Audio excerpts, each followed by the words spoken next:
Perhaps we need some outside universal threat to make us recognize this common bound. I occasionally think how quickly our differences worldwide would vanish if we were facing an alien threat from outside this world.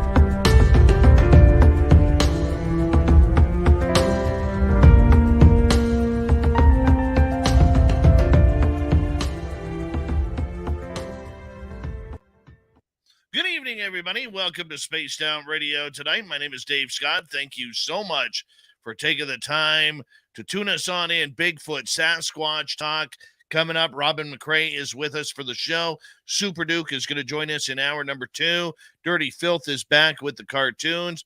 It feels like home again.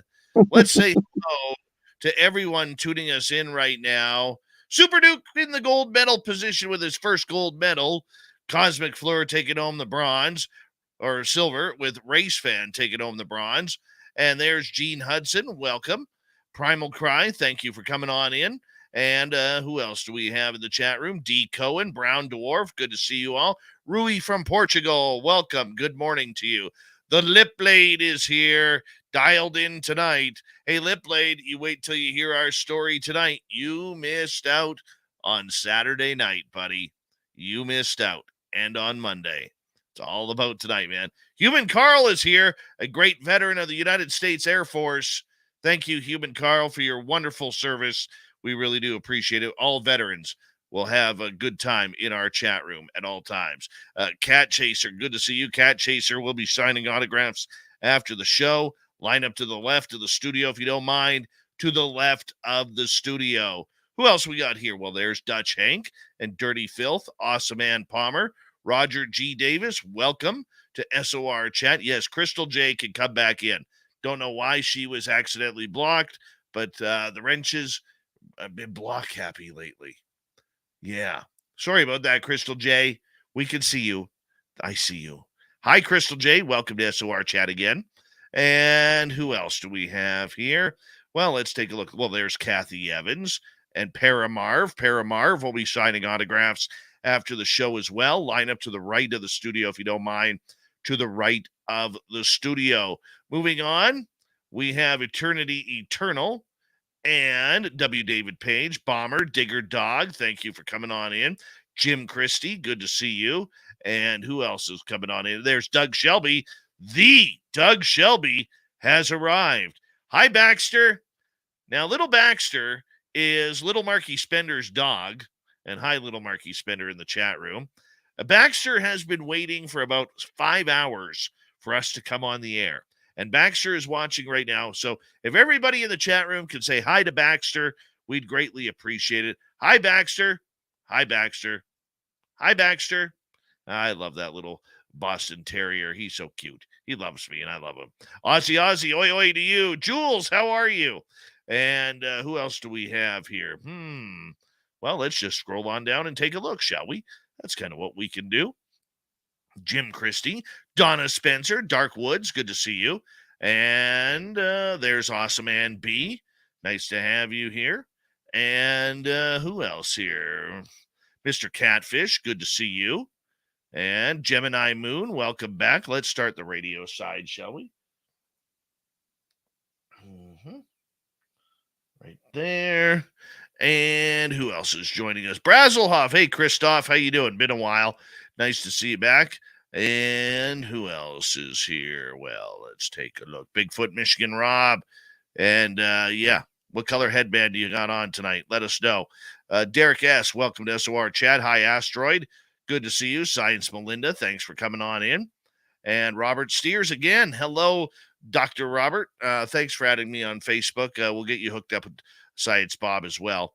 And who else do we have here? Penman. There you go. And last set in hour 2 there, Doug Shelby. Be the Arrow. Nice to see you. This is my story. Welcome to SOR Chat. And E.T. E-Talkin. How are you? Welcome.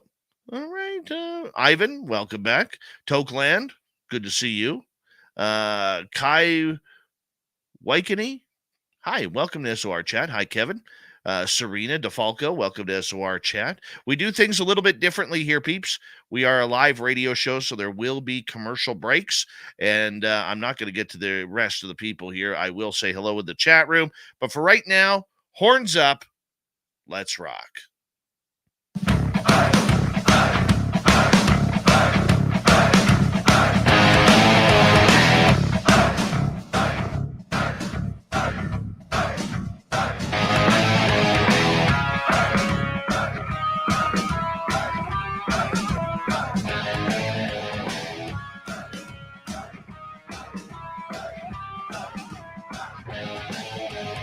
From the mountains of central British Columbia to you listening around the world, this, my friends, is Spaced Out Radio.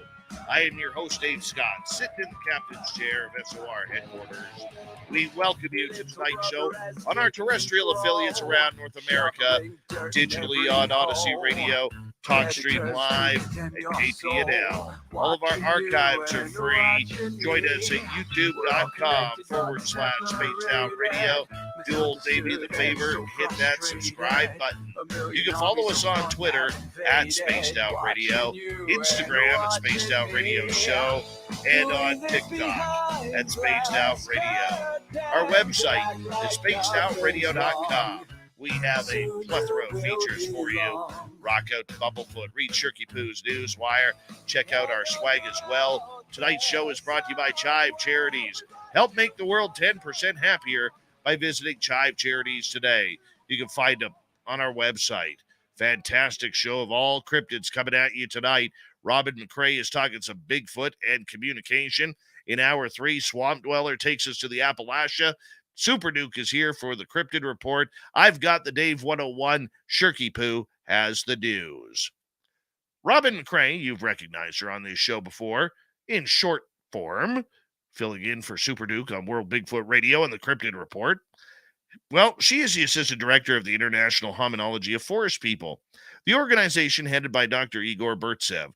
Robin has had interaction with Sasquatch since she was 4 years old and has been a guest at numerous Bigfoot conferences all around the world. She is a founding member of the North American Sasquatchers Alliance and has appeared on many television and radio shows, including this one right here, which is one of her favorites. Robin also loves to get out in the woods, do field investigation when the situation warrants.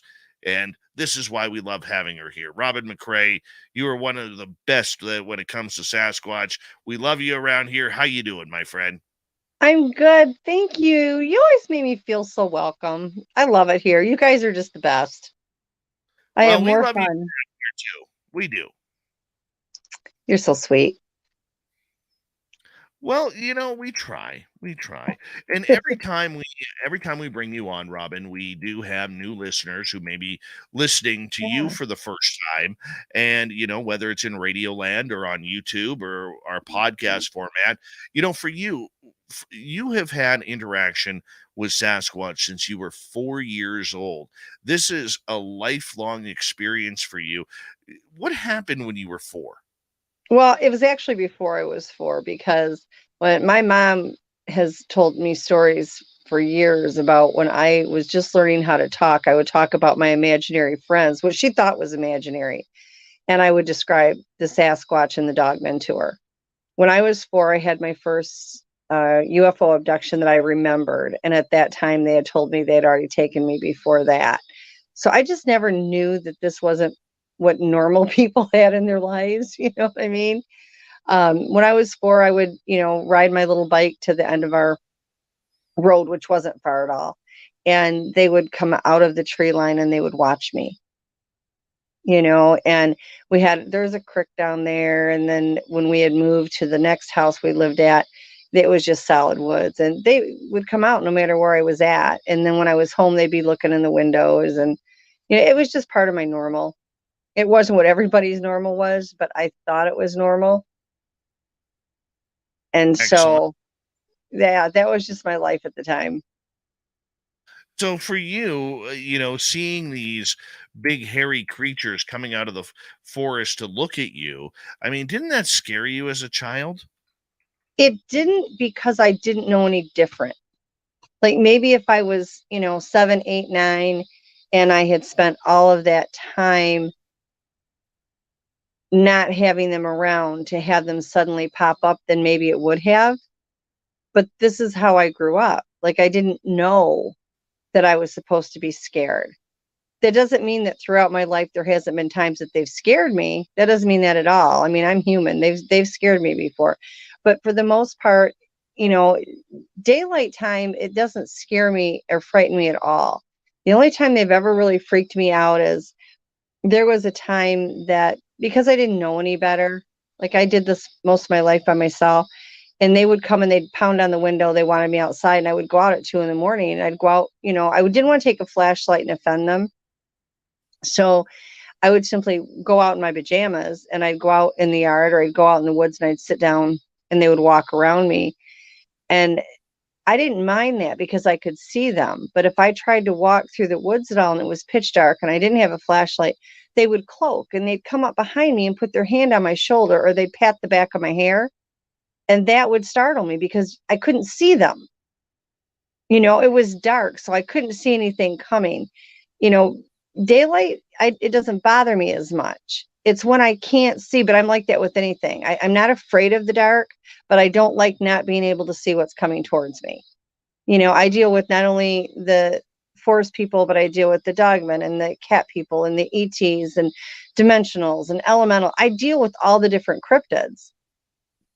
And while I can read their energy to kind of tell who's who, obviously it's a much more pleasant experience if I can see who's coming up. Of course, I think that's safe to say that's for anybody, Yeah. We always yeah. want to know, what's approaching us and what's not. At what point in your life did you realize that you could psychically communicate with Sasquatch? I think I was probably, and I'm guessing, I'm trying to remember back, like by the time I was 10 and 12, I realized nobody else was getting what I was getting. I'd asked my mom and dad when I was 4 and 5 years old about the Sasquatch, and they didn't know anything about it. And nothing was out in the books yet. Patterson Gimlin happened in 68. I was born in 64. So there really wasn't anything out yet. And they were kind about it. They just said, we don't have anything to reference to be able to help you with this. We don't know what this is. So they just assumed it was an imaginary friend, and then I was always psychic. So I would get premonitions and I would know things before I was told them. And this would happen. And I would notice that, why was I getting this information before people would tell me? And that seemed odd to me. But I think by the time I hit 10 and 12, I really became more aware of it. And I just kind of stayed silent about it because nobody else was talking about it. I was the only one that, mentioned it, other than people would look at me and say, well, why do you know that? And I was like, okay, I'm kind of like the resident weirdo, So I just kind of, went with it.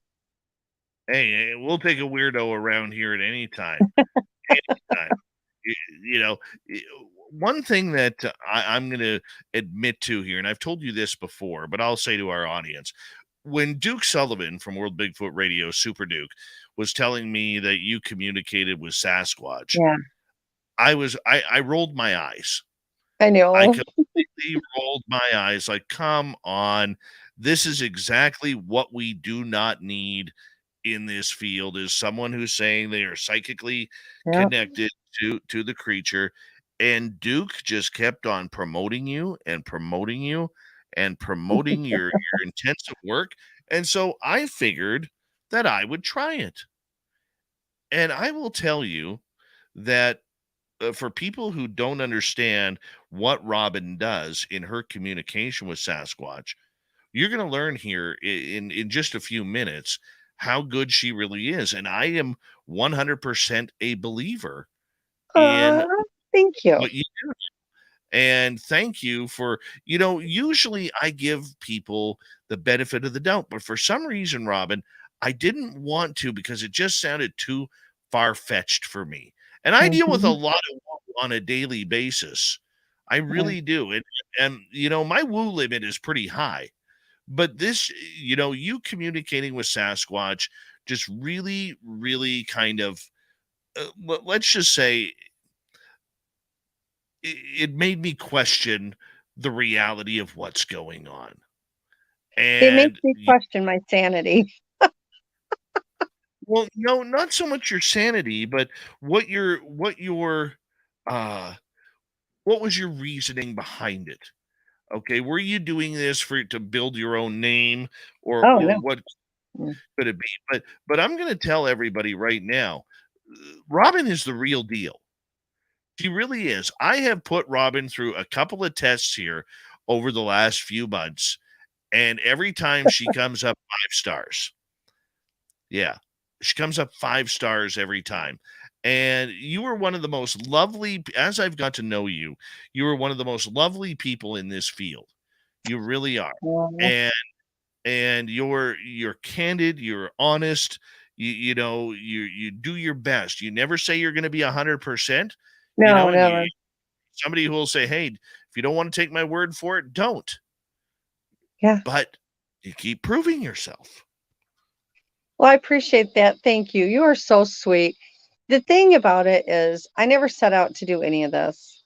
I didn't. And I stayed quiet until, oh my gosh, I was like 40. The only people that knew anything about it were a few very close friends. And all they really knew was that I was getting premonitions. And, I had helped somebody find their children, and I had seen a couple of people that had gotten murdered. And I knew who did it, how it happened, the whole ball of wax, but because it was premonitions. But I really kept, as far as the communication, like with the animals and the cryptids and the ETs, I really didn't say a lot about it because who in the world's going to believe me? So I didn't. I stayed quiet about it. And it only started coming out more that because I had met Igor. And then when I talked to Igor, I told him strictly flesh and blood stuff. And then he saw the evidence at my home. And so when that happened, he had me go to Russia. I came back and I still was not hitting the paranormal stuff. And I think I got to the point where I just said, you know what? It is what it is. I am who I am. I don't gain anything by coming forward. In fact, I get more ridicule, I think, probably than anything else. And that's okay. And I always tell everybody, you don't have to believe me. All I can tell you is what they tell me. If it's not right, don't shoot the messenger. Okay. I'm just telling you what I'm being told. And then when I met Duke through Igor, I found out 2 years later, Duke vetted me for like 2 years and never even told me, which, I don't care. That's fine. I've had people try to play games. We had a really bad situation recently where a gentleman sent a picture that he had hoaxed into a friend of ours. And then our friend sent the picture to us and wanted anything picked out of it. Well, there was an energy signature in it. And my husband told him, this is what the signature is. Well, he had hoaxed the photo. So the photo that he had in the picture he had in it was fake. But that wasn't where the energy signature was. And so even when cloaked, you can get an energy signature there. And I do energy work. So it was really, really easy to find that energy signature. And he's like, oh, you made it up and whatever. That's fine. I don't ask for people to believe me. The only thing I can do at the end of the day is tell them what I get. If that works for them and their beliefs, and that's okay. I don't try to force it on anybody. I tell everybody I'm not perfect. I don't believe in experts. I think that I may have a million experiences, but that doesn't take away from one experience that somebody else has, because it's all part of the bigger picture. It's all part of the puzzle. And I feel personally that it's all just as valuable. Nobody is more important than the next person. And so that's just the way I look at it. And, I tell everybody, question things. You should question things. Mhm. I don't It's have a problem with that as long as it's done kindly. it's very much okay to ask questions. It's very much okay to Absolutely. be skeptical, but on the flip side, you also have to admit when someone is right, you have to admit that they are right. Yeah. And like the quote I put on just before I removed it from my buddy Mark, you blew his mind with He what was you so were sweet. describing. You were describing exactly what we saw. Yeah. And and for people who don't know, uh, there were four of us who had a Sasquatch encounter this past Saturday night near my gifting site.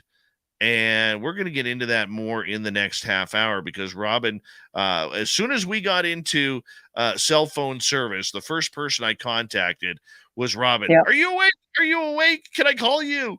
We saw him. We saw him, and we're going to get into that because she's a part of this.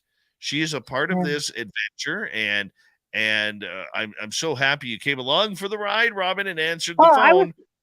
I was so excited that you would call. I have to be honest, I really was thrilled because you and I have talked about your gifting site and things that went on there before. So it wasn't like I wasn't aware of what was going on. And I've talked to the ones there. And at one point, I was talking to Duke, and we were, just commenting, nothing good or bad or indifferent. And I said something, he had mentioned your name or I had mentioned your name, not in a derogatory way at all. And a female popped up and said, let him know I had the baby. I had a little girl. And she was like all excited. She wanted you to know she had this little girl. And I said to Duke, I said, if you talk to him before I do, let him know there's now a little girl and they've had her out in the woods. He's like, okay. And they show me images as well. And she's adorable. Oh my God, she's so cute. And so I told him, I said, let Dave know. And he's like, okay. So then I had talked to you and I told you, and we chat on and off besides what's on the show, and so I was aware of the whole gifting area. And I was laying in bed watching TV and it was like midnight, I think, 12:30, because I'm 3 hours ahead of you guys. When you sent the message, are you awake? And I'm like, well, yeah, the first thing I'm thinking of, okay, are you okay? Because I get calls 1, 2, 3 o'clock in the morning with people that are in actual trouble too. So, and I always try to take them. And I said, yeah, are you all right? And you're like, yeah, can I call you? And I'm like, yeah. So yeah, I was real geeked up. I was so excited. I was as excited as you were. So I felt so honored and blessed that you called me. It was quite an experience, and there was stuff happening around us all night. One of the things I want to do to lead up to this story, Robin, is really give the fact that energy, if you can all of us have been in that situation Mhm. where we feel energy, Right. okay, whether it's positive, whether it's negative. And one of the things that I used to work for a building where I had a real negative boss, and when I got within 5 miles of my job, because I was commuting to my job site, when I got within Mhm. about 5 miles, I could literally feel the energy Yeah. on what kind of day it was going to be. And it wasn't just me, it was other employees that I worked with as well that would pick up on the negativity that the minute we walk in that office, we are going to get our asses chewed out. And Mhm. that's exactly what would happen more times than not. And it's kind of scary to build up to something along those lines. And Mhm. a couple of weeks ago, we had a situation out there where the energy, the minute we turned onto our logging road to go up to our site, the energy just shifted, and it was some of the most negative, uh, scary energy that we felt. Let's talk about the energy for a moment here when going Mhm. into an area. How much do we need to be paying attention to this? An extreme amount. And I think anybody that has contacted me, and not everybody that contacts me, I mean, let's be clear, not everybody needs help. A lot of times they just need somebody to talk to that's going to listen. and then maybe offer, not even necessarily advice, but just say, okay, well, you might, you could do this or you could do that. So, but anybody that's talked to me, the first thing I really emphasize to people is the energy. If you're going to be in this field of research with any of the cryptids, any of the ETs, mind speak, any of that, you have got to learn for your own protection. You have to learn how to read energy. Okay, your body is automatically going to read it. Now you've got to train your mind to read it. When you go into an area, if it feels unsettling to you, a lot of people just ignore it and keep on doing their thing. You can't do that. That's something trying to get across to you as a subtle warning. This is not where you need to be. You're too close for my comfort. You're not wanted here. Respect what you're getting. Turn around and leave. Go back another day. There's nothing wrong with going back another day. But if you walk in and it feels peaceful and warm and loving, then you're being accepted into that area. And what happens is people are so, at times, and I'm not saying everybody, so don't take it that way. Some people are so thrilled by the fact that they just want contact that they don't actually honor what they read. They'd rather have negative experiences than positive, just because that way they get the experience. But what they're not understanding is that negative experience will stop you from having any more. That's all you're going to get after that is negative experiences. If you can get a positive experience like what you had the other night, that will carry over a lifetime. And with them, word of mouth spreads really well. And if you want to continue having those experiences, you want the positive. And to do that, not only do you have respect, you read that energy. A lot of people say, oh, they attacked us, they did this. Okay, did they physically harm you?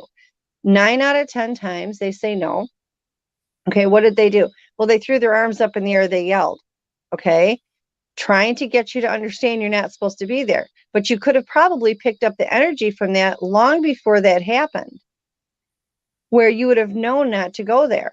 Now, there are bad ones and there's good ones, just like with our people. They're a type of people. They're an ancient type of people. They're not our people, but they are a people. And so you can really save yourself a lot of headache and trauma if you react to the energy. What you did was absolutely perfect. You had called me and you said, look, I've gone into this place a couple of times. I'm getting this really bad vibe there. The energy isn't good there. And you were smart and you left the area. Exactly what you should have done. And because you did, when you went back this last time, you felt positive energy, and look what happened. Oh, very true. Very true. And one of the things that, going back to when that negative energy, 3 of us felt 3 different things. Mm-hmm. I was feeling a lot of alien energy to the point where I was seeing alien grays everywhere in pareidolia, and it was the weirdest thing, because I would look at a tree, in my headlights, and it would look like there was an alien gray standing behind that tree.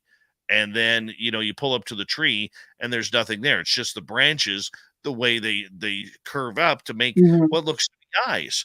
And even all the way up there, Mark was feeling very heavy. My partner was feeling very heavy, and very negative. And Mark doesn't have a lot of experience with aliens. So, I mean, he was just feeling what he was able to feel, and it just did not feel right. We got about 30 seconds. But even if you don't know how to distinguish whether or not it's the aliens, if it's the Sasquatch, if it's the Dogman, even aside from that, that will come with time. But you can tell whether it's good or bad. Your body will react to that energy before your mind will. Just trust what you're picking up. Oh, I fully agree with that. Robin, I'm going to get you to hold on right there, because we are going to go to break here at the bottom of the hour. When we come back, we're going to get into Saturday Night Sasquatch. What did we see here in British Columbia on Saturday night, including my little boy? We'll be back with more Sasquatch talk when we return.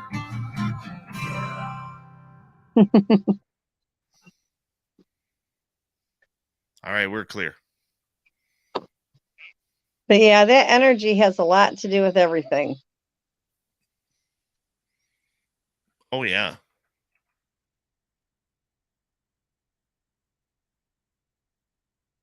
Yeah, we got a lot of people watching so far. Good. That's always a good thing. Mm-hmm. Let me see here. Wanted to check something. I don't want to pronounce his name wrong, and I've got the pronunciation of his name right, and I don't want to mess it up and tick him off.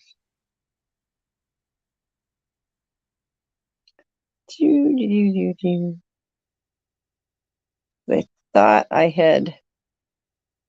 That was about the baby. Okay, yeah, Moloch. I got it right. Moloch. Yeah, he was a sweetheart. He really was very kind. He's kind of stoic, but he was actually quite nice. Well, we'll get into that. You just hold on to that thought. We'll get into that here momentarily. And then we will be able to move forward.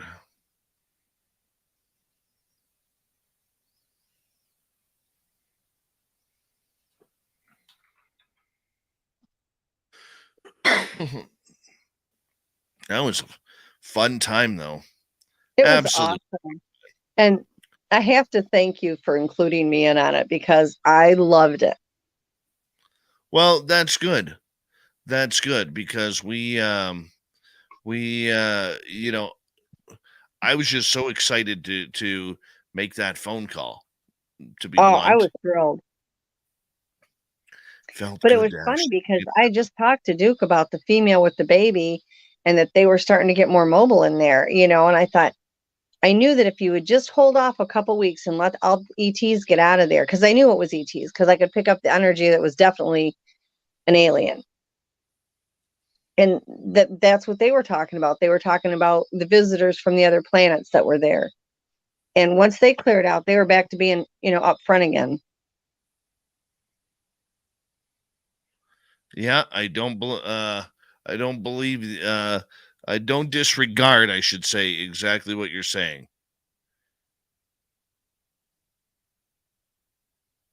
I'm trying to figure out what Dirty Filth is making. Oh, me too. I love his stuff, though. Thanks. I appreciate it. It's like the Christmas package. You can't wait when it's done because it's like opening it up so you can see what it is. And we have a big golden retriever jumping at the window trying to get outside to Mom. I knew he would. That's why I came out here.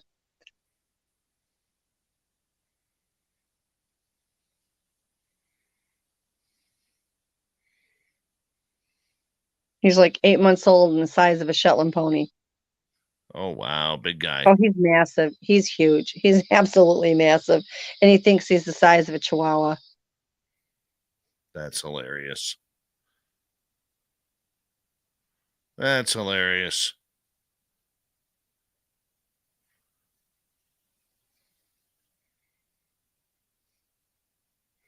Okay, we've got about just under 2 minutes. I got told today from one of my neighbors, they wanted me to be on the lookout for a cougar that's moving around here. Well, I already knew that because we had 3 foot show up with it a couple years ago. So I already knew the cougar was around. He's like, also, the guy up the road saw a black bear, so look out for the black bear. And I'm like, I mean, I'm in the Midlands in South Carolina. They're way up, high, but they're not usually in the Midlands. It could be a black bear, but there's so many of the forest people running around. It could be one of them as well. All right, we got 1 minute. I want to say thank you to all of our new listeners tuning on in and in our chat room tonight. Do not forget to hit the subscribe button and give us a thumbs up, thumbs down, thumbs sideways. Hi, life is good. Super chat is open. Hi, Boz Monster, Amy. Super chat is open. It's a wonderful way to support what we do on this show on a nightly basis. We really do appreciate it. Gordium, how you doing? Welcome back. And who am I missing? Hi, Andy's Tarot. How are you in Australia? How's tomorrow looking? Give us an idea. And let's see, am I missing anybody? No, we are all caught up. And yeah, don't forget, mark it on your calendar, May 19th through 21st. We are heading back to Las Vegas, Nevada for the second annual SOR fan party at the Golden Nugget Casino in the old Las Vegas Strip. We did it earlier this year. It was a phenomenal time. We want all of you to join us again. We'll have more details coming very soon. Here we go.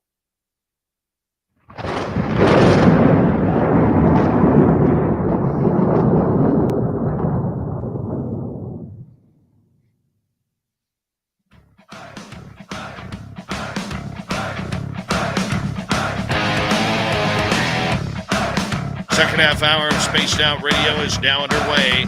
Good to have you with us. My name is Dave Scott. Very much appreciate earning your listening ears. I want to remind you that if you've missed portions of this show or others, we got all of your archives for free. Go to youtube.com/Spaced Out Radio. Do old Davey the favor, hit that subscribe button. Our website is spacedoutradio.com.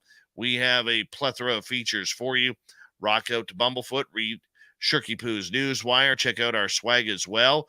Follow us on Twitter at Spaced Out Radio, Instagram at Spaced Out Radio Show, and on TikTok at Spaced Out Radio. We continue on with the Sasquatch Talk tonight. Our good friend Robin McCray is here tonight.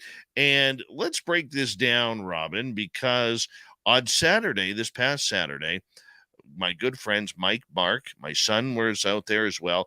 We had an encounter with a Sasquatch, and it was big. When we headed up there, you could tell the energy was very curious. It wasn't scary. It wasn't daring. It wasn't, something that to be anxious about. It was just very curious. We started off. We built a bonfire in the dirt, because we have this area that it's safe from all the trees and everything like that, where we could build a safe bonfire. And we were just kind of hanging out, have some warmth. It was a beautiful sky out. There wasn't a cloud in the sky. It was hard to see the satellites because it was the day before the full moon. The moon was literally ripping its light right through the trees. And one thing I learned from Mark that night was the fact that, when you have that much moonlight, for nocturnal animals, the way their eyes are, it's like daylight 24/7. And I never really knew that until Mark had brought that up.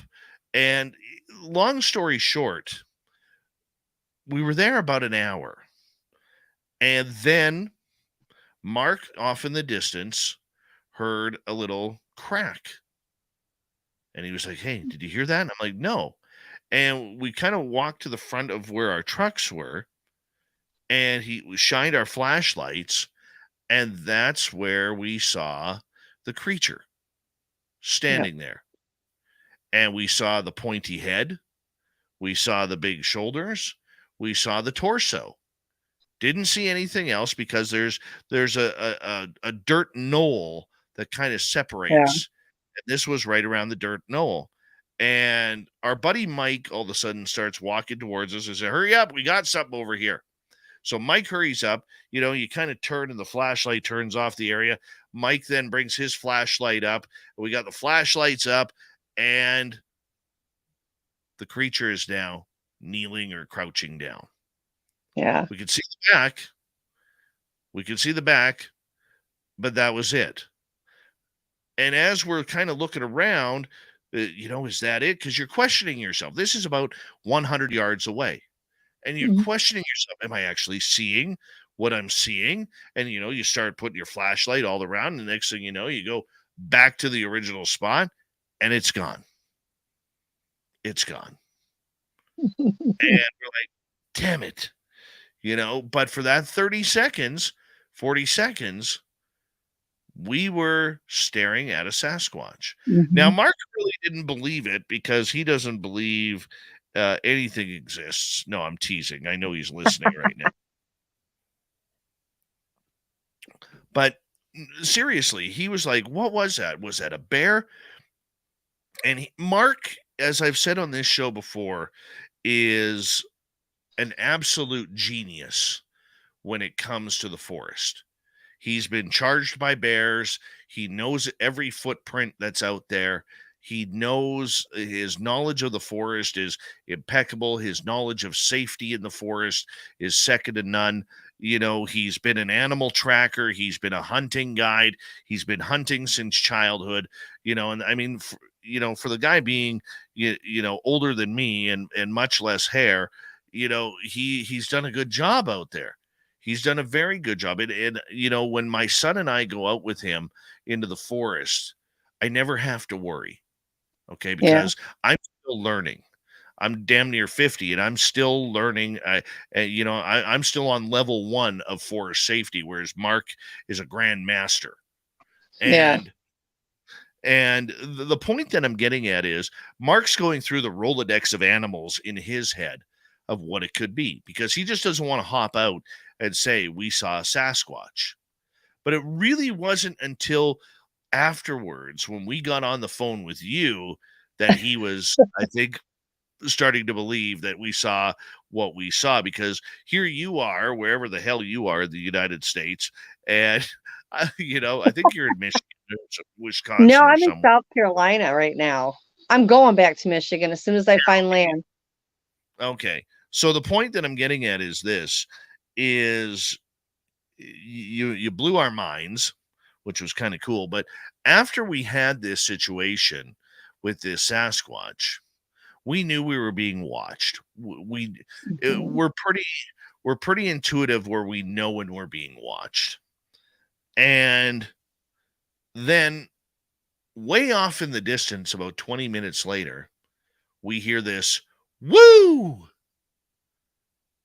just like Ric Flair outside the wrestling ring. Okay. Right in the dead forest. And there's nobody around us. Okay. There's nobody camping. We're 20 kilometers or, 15 miles into the forest. Yeah. Yes, it's hunting season, but there's nobody in that area where we were. There's no fresh tire tracks. That's one of the things we check for. When we go in, we're checking for tire tracks. We're checking for footprints of both humans and animals, alike. And we just knew we were alone out there. Mm-hmm. And then about 10, 15 minutes after that first woo, again from way deep in the trees. It sounded like communication. It was. It really.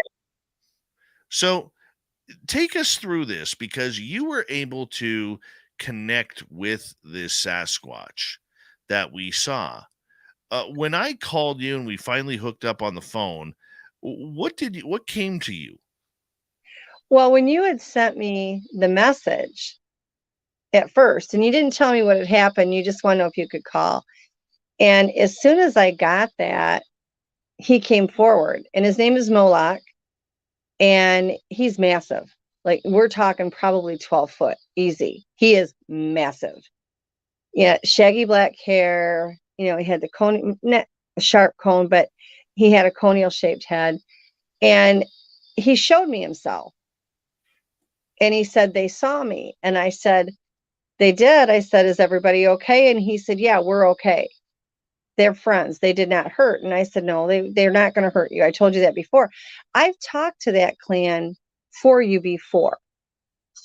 And the female with the little girl was a part of that clan. And so he just started, letting me know that everything was fine. None of you had been harmed. None of his people were harmed. He said he was there, that you had saw him. He did duck down. He admitted to ducking down because he was nervous, and that there were 5 very close to you. But sorry, there's a mosquito going through here. There was 13 total in the woods that night. There was 5 that were close to you. So then he went from there to that, you were friend.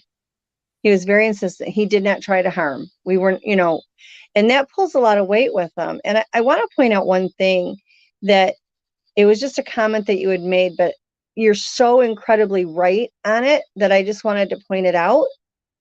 When you go out there, if you're in a situation where you have the opportunity to do like Dave did and have the bonfire, if you really want an encounter, that's the way to do it. They don't want to be chased. Okay? They're not a deer. They're not, a rabbit running through the woods. These are a type of people. No type of person wants to be chased. When you go out in the woods at night, and I've been out in the woods at night with people. I've been out with Igor in the middle of the night, and I just did a documentary where we went out at night and we walked around in the woods. But the truth is, if you take the time and the respect and the patience and have that bonfire, sit down, the laughter will draw them in before anything else will. And if you cook over it, that's even better. They're going to come to you. They feel safer when they are in control. So what you did, Dave, as far as how you went about it, helped get you the contact that you wanted because of the way that you did it. What was funny about it was we were all just, the energy was so great out there that we were all just very happy and jovial. And my son, who's 9 years old, he was helping build the fire, and he was, maintaining the fire, and he was happy and, laughing and everything. And it was just a perfect night. It really was a perfect night in the forest. And it doesn't surprise me that there were more. We felt them. We felt them, kind of in a half horseshoe. Yeah, exactly. But the other thing too is, everything is energy based. Everything. I don't care if it's a rock, a tree, dirt, something alive and breathing. Everything is energy based, and you can't fake energy. Energy doesn't lie. So when you went out there before and you were having issues where it didn't feel good and it didn't feel safe and you didn't stay, which was the smartest thing you could have done. Okay.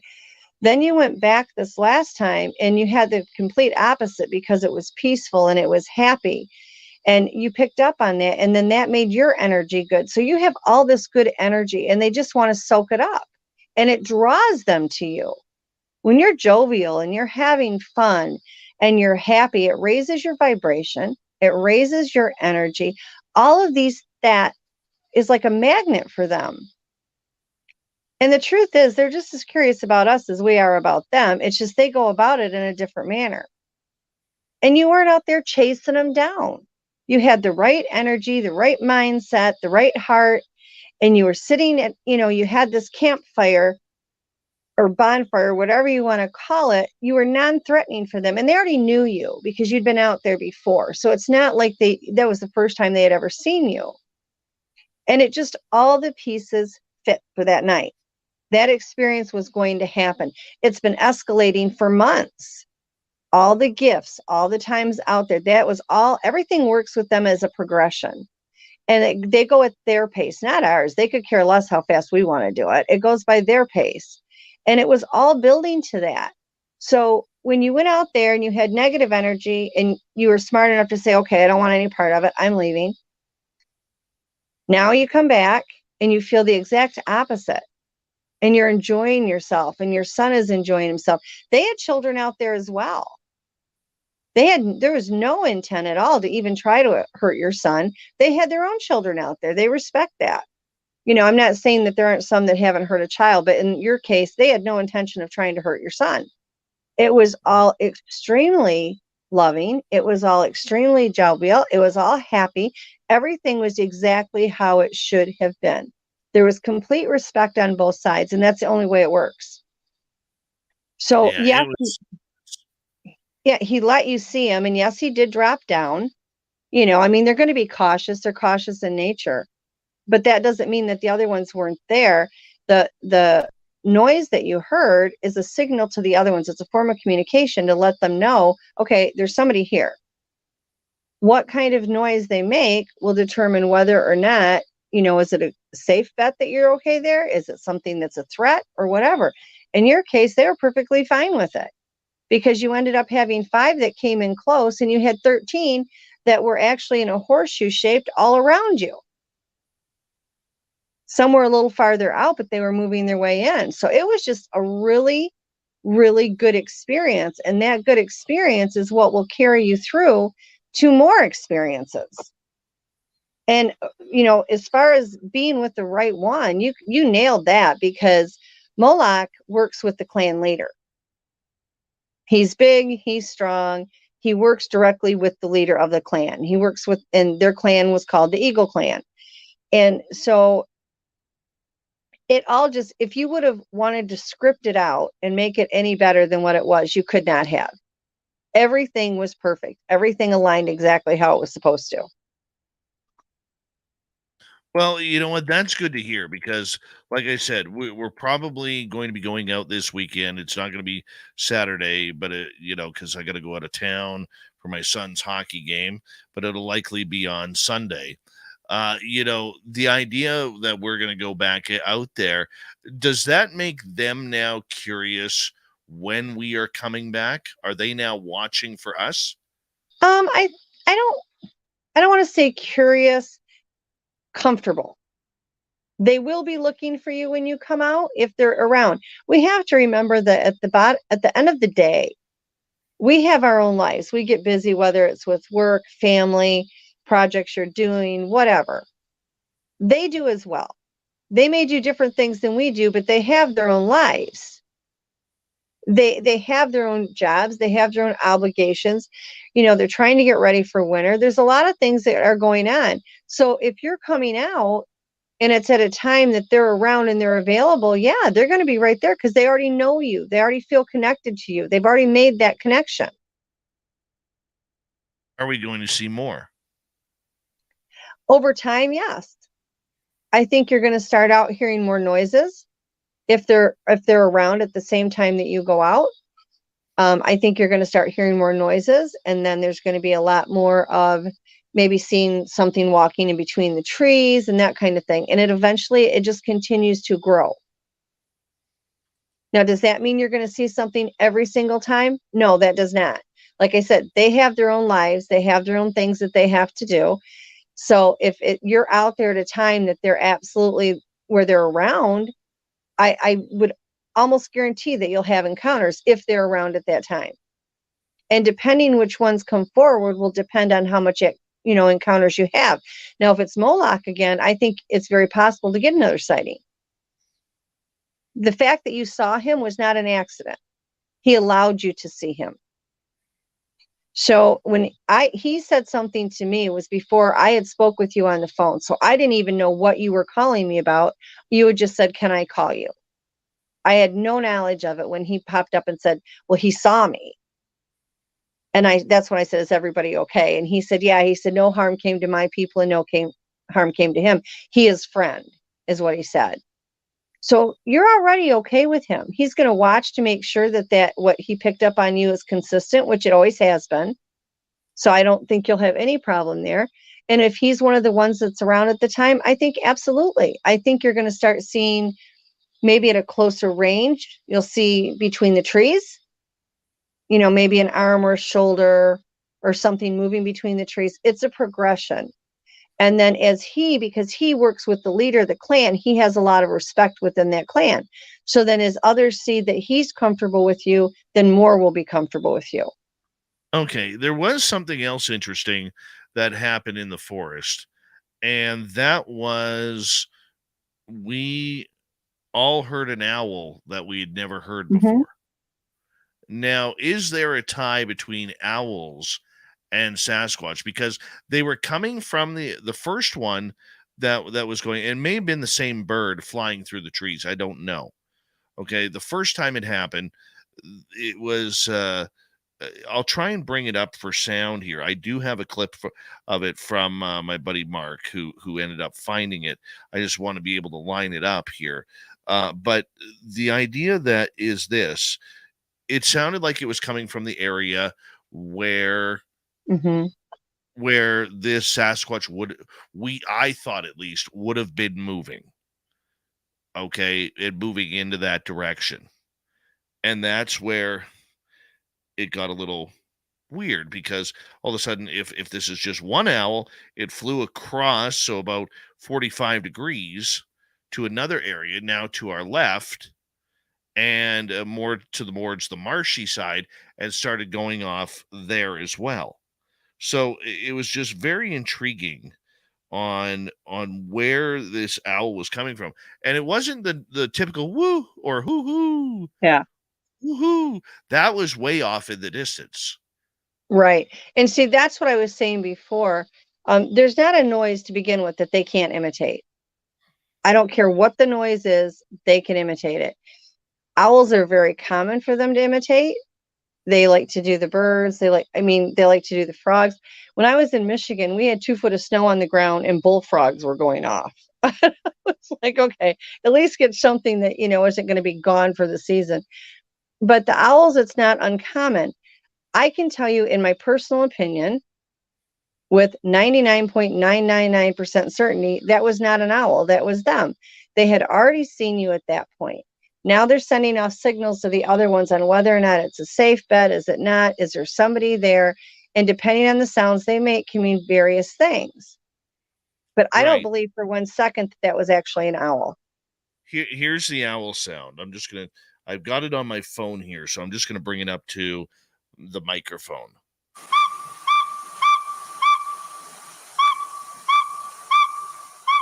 Oh, that's dumb.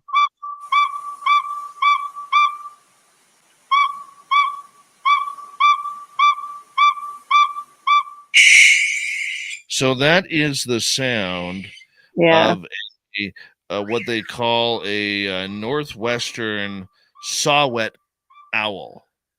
And it is very possible they sound exactly like that, because when it comes to the forest people, what they mimic is spot on. Like literally. I've heard them imitate people's voices, and it's just absolutely incredible the perfection they have in the imitation of the voices. They went to my ex-husband one time when he was out in the woods. This is before we had divorced. Not Pat, my husband now, but before. And they were out there talking, and he came in and he's like, "What were you doing?" "I was out trying to hunt. I heard you out there talking." And I said, "I haven't left the house." And he said, "Listen, I've known you for 15 years. I know what your voice sounds like." I said, "Clearly you don't, because I haven't left the house." And the kids told him that as well. The accuracy in them imitating something is unbelievable. It really and truly is. So do I think that was actually that owl? No, I really don't. And the other thing that is a possibility that I've seen them do multiple times is they use mind control on the animals in the woods. Okay? They'll get the crows, they'll get the owls, they'll get the ravens, the hawks, whatever, to fly over the top of you to watch you so they can relate it back to them. I've seen them do it with raccoons. I've seen them do it with fox.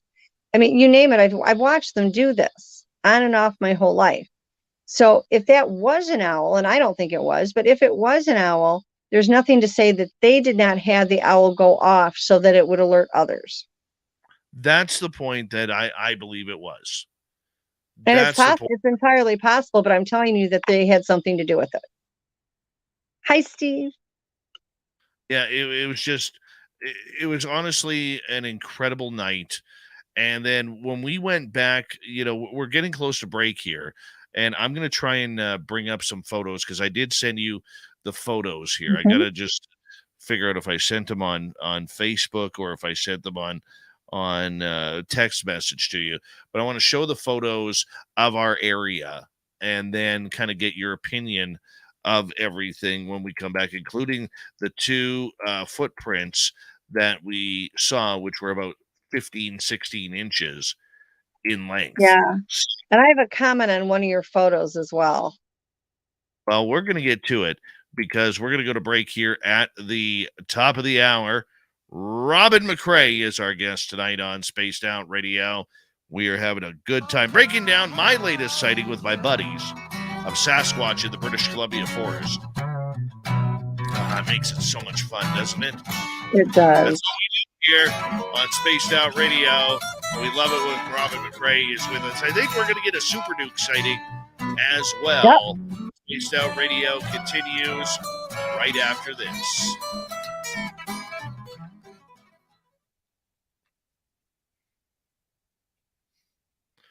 Okay, we are clear.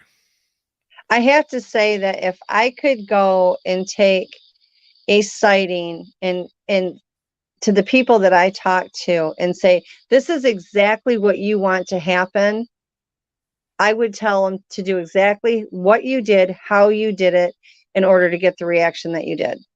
I really would, because Well, it was perfect. It couldn't have gone better. I'm just trying to see. I mean, everything from the energy to how you went about it, to the reaction, to the vibe that I got off of them when I spoke with them, everything was so spot on. There's no way it could have gone better. Well, I agree. Robin, I'm going to be right back. We're going to turn everything over to Dirty Filth. It's Super Duke. Has Is he arrived. there? Super Duke There is here. he is. Mm-hmm. There he My is. buddy. Super Duke. Howdy, Filthy. Hi. I love your new backing. That Thank you, sir. backsplash is perfect. Oh, yeah, down in the dungeon in my secret lab here at World Bigfoot Central headquarters. Heaven help us. The whole place just reeks of awesomeness. See, if I duck my head down a little bit, see that picture there? Ah, yeah, there you go.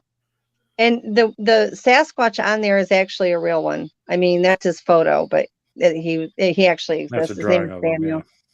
Yeah, he's up in the Appalachian Mountains doing his thing. All right, well, I'm going to have a cigarette quick before I have to sit here and talk for an hour.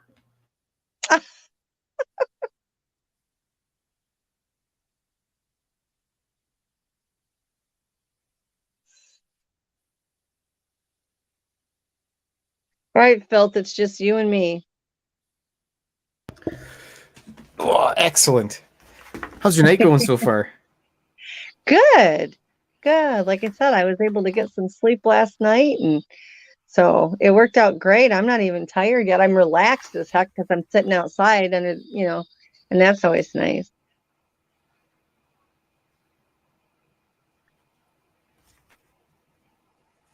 How's yours going other than working like crazy? I gotta sneak out a little bit earlier than I should have, and tomorrow I get to go see a band that I never thought I'd get to see live. Who? And yeah, it's gonna be pretty cool. Yeah, that's pretty Anyway, awesome. They're all like senior citizens now in their 60s and stuff. That doesn't make them any less awesome. Just kidding. But no, they're from Europe and whatnot, so they're like, this is our last North American tour. Then you gotta go. And I don't go out and do much. I should just sit at home, draw cartoons, read comics, and write RPG campaigns for my nerds. It is like really, really quiet out here. I mean, other than I can hear stuff moving around in the tree line, that's about it. They're actually really quiet out here. Like I said, the one today was out in the backyard. He wasn't out front, he was in the back. And then something's been over on the other side of the cat cages, but it's kind of settled down over there now, other than the cats are mewing at it. I don't have a big enough place for 25 cats currently. Well, like I said, I had a farmstead, I'd definitely have that. And maybe a couple like Dogman or something on my property. Yeah, well, I've got those too. I've got a werewolf across the driveway, dogmen all around. I have a couple cat people, a cat person and her young one that come in now and then. I've got ETs and UFOs. It's crazy. It'll do the same thing when I'm in Michigan. It was even worse in Michigan. Jeez, you don't even get a weekend off, eh? Yeah, that is my weekend off. That is it with the weekend off. I wouldn't change it. Like at one time there was a battle that the forest people were fighting, and so they were gone for like 8 months. I had still part of the clan was there, but my core guys were gone. I was miserable. Oh, was I miserable? You get used to their energy, and then when they pull it back and they're not there, you go through withdrawals. And I still had a lot of them around, but it wasn't the ones I was closest to. I was so glad when they got back. Oh my goodness. Yeah, once you build that connection and you lose it for a Yeah. little bit. Well, I've got some here that I had in Michigan. Not all of them, but I think there's like 4 or 5 of them from Michigan that came. And then when we move back, they'll go back. They're anxious to get home too. There's nothing like sleeping in your own bed for sure. Well, we've been here almost 5 years, 4 years. It's long enough. You know, I did my time. It's time to go home. But I've got to find a place to live. That's the hard part, because this is my last move. Wherever I land is where I'm staying.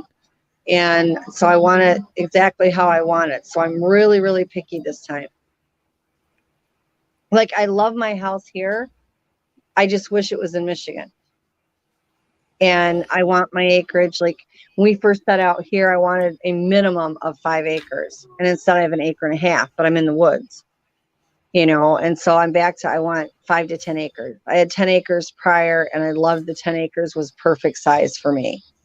You know, but I'm also the weirdo that if I had 200 acres and I was sitting out in the middle of it, I'd be happy as a clam. You're listening to Spaced Out Radio with Dave Scott. Follow Dave on Twitter at Spaced Out Radio and on Facebook, Spaced Out Radio Show. Hour number 2 of Spaced Out Radio is now underway. My name is Dave Scott. Thank you so much for taking the time to join us. We very much appreciate earning your listening ears wherever you are on this beautiful planet we call Earth. Hi to everyone listening in on our terrestrial affiliates around North America, digitally on Odyssey Radio, TalkStream Live, and KPNL. All of our archives are free. Join us at youtube.com/Spaced Out Radio. Do old Davey the favor, hit that subscribe button. The Desert Clam has set the password for tonight in the SOR Space Travelers Club. Undercroft. Undercroft is your password. Use it wisely, space travelers, as the Clam sets the password each and every night right here on Spaced Out Radio. Our website is spacedoutradio.com. We have a plethora of features for you. Rock out to Bumblefoot, read Shirky Poo's Newswire. Check out our swag as well. Follow us on Twitter at Spaced Out Radio, Instagram at Spaced Out Radio Show, and on TikTok at Spaced Out Radio. We continue on talking Sasquatch tonight about an experience that me and my friends had over the weekend. We got researchers, Robin McCray. We're now joined by World Bigfoot Radio's Super Duke. He'll be back here momentarily. Robin, thank you so much for joining us. Thank you. I'm so happy to be here. I always have such fun here. All right. I got some photos here that I'm going to show on our YouTube and Twitch side.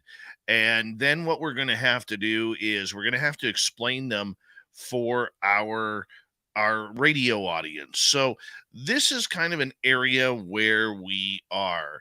And this area here, once again, it's about 20 kilometers, 15 miles from town. And it is in a side logging road that is very unused, shall we say. You know, the logging trucks go up and down it, but they haven't been down it since the fires of last year. You could see where they cleared a lot of the trees out in order to build fire guards to prevent future fires and so on and so forth. You can see that the ground is very dry and very hard packed in this area. Now, the interesting part about this is when that mud is soft, it's fantastic for footprints. And right behind my buddy's truck here, this is kind of along the logging road where we found the original 13-inch print back on Mother's Day of this year. That is what led us to this area.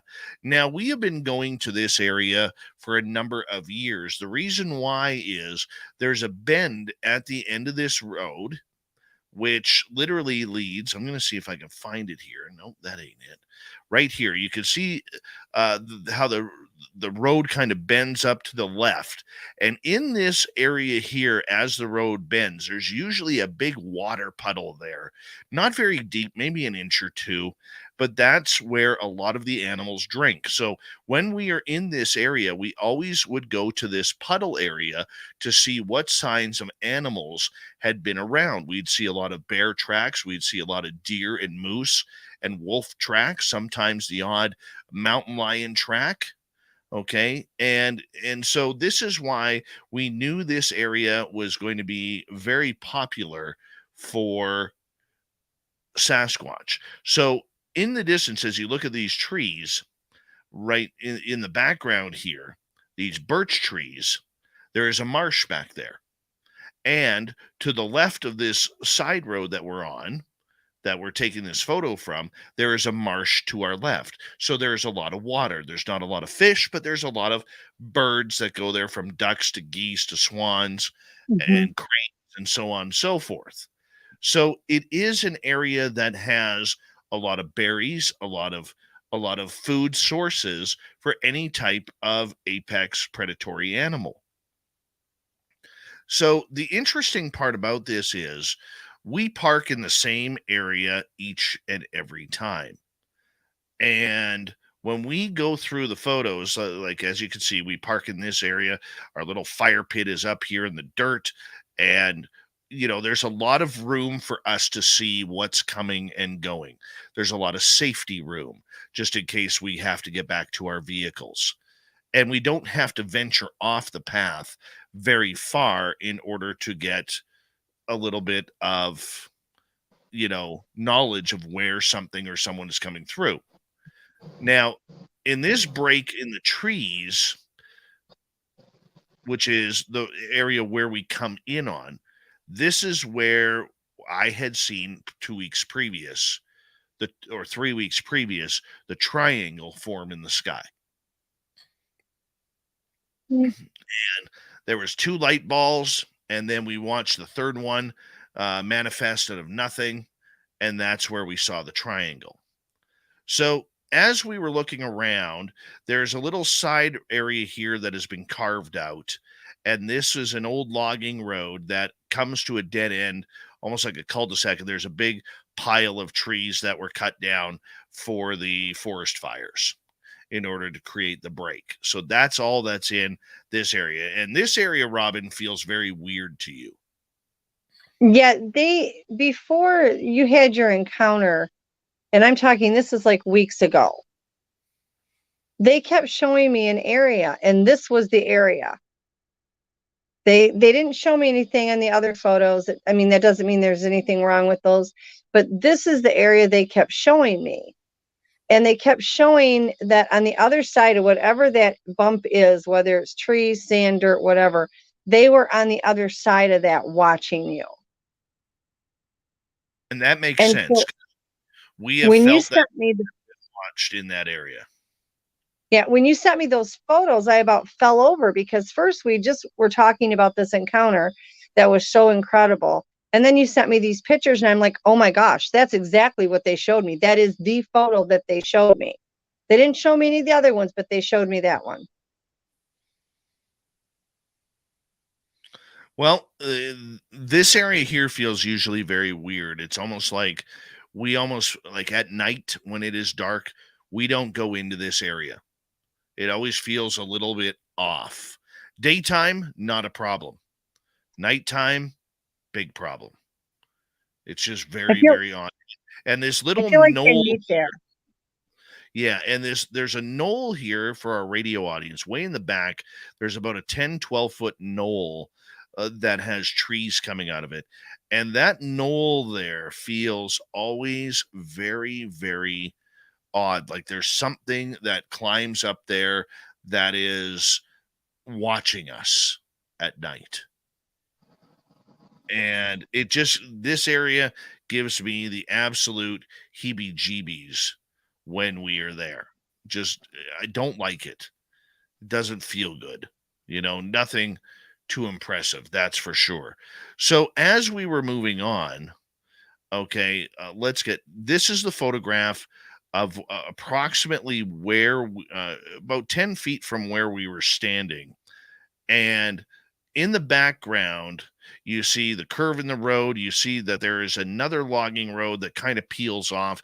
That was a logging road, an old logging road that was redone due to the forest fire protection areas. And this is kind of the distance of about 100 yards of where we were to this creature. And it just gets amazing. So this is the area from where we felt, from a different point of view, this is the reverse picture of where we felt the creature was comparatively to where our vehicles were. So about 100 yards. And in our night vision and everything that we had, we could see this leaning tree, no problem. We could see there's a leaning fir tree that's very young, maybe 8-9 feet tall, and it's leaning towards the road like some trees do. It's just the way they grow sometimes. And it just, there was no footprints in that area. There was nothing to be seen. Now, I'm standing in this next photo where we felt the creature was staring at us, kind of lurking beside the trees and in between that leaning tree. This area is filled with harsh brush. The ground is very hard, and there was no footprints, no padded down areas, nothing that we could see, that three of us could see in that area. But this is approximately where the creature was from where our vehicles were. Moving on, this is a side view that if this creature had taken off from that spot and into the trees, there's a lot of fallen trees in this area where if it would have went over, it would have made noise, because there's a little gully, it's not too deep, maybe 4 or 5 feet in that area where it would have come down hard. Any animal would have come down hard in that, and it would have made noise. We move on to our next photo. This is a close-up kind of where the creature, we felt where it was standing in the logging road. So the exit point would have been either into the trees, or somehow it disappeared up this logging road, or it went back up this embankment. Mark feels it went back up the embankment, but we're not even looking at the fact yet that maybe a portal opened up and it just vanished, or where it went. May I say something? Yeah, please do. I'm sorry, Dave. I don't mean to interrupt you, but before you switch photos, I want to point something out. I mean, these are a people that if they want to hide, they can hide in plain sight and you will never see them. And you're talking about an encounter, which I know to be 100% true. It wasn't standing in the trees. It was standing outside of the trees, whether it crossed the road to go up into the trees, went back into the trees or whatever. When it showed itself to you, it was not in the trees. That was a deliberate act, which meant it, again, that just solidifies that it wanted you to see him. Moloch knew what he was doing. He wanted you to have the encounter. Your heart was filled with love. The energy was up. The vibration was up. Everything that night was exactly the way it should be. He simply stood out from the side of the trees so that you could see him. That's not by accident. You're looking at a picture that there is clearly plenty of foliage and trees to hide in, to be able to watch you and observe you, study you, whatever, and you would have never seen him. The fact that he made sure that you did shows how intelligent these things are, and the fact that they can choose when they want you to see them. Now, I want to show, Mark also found a couple of really nice prints. This is what a black bear print looks like. All right. And that one was pretty big.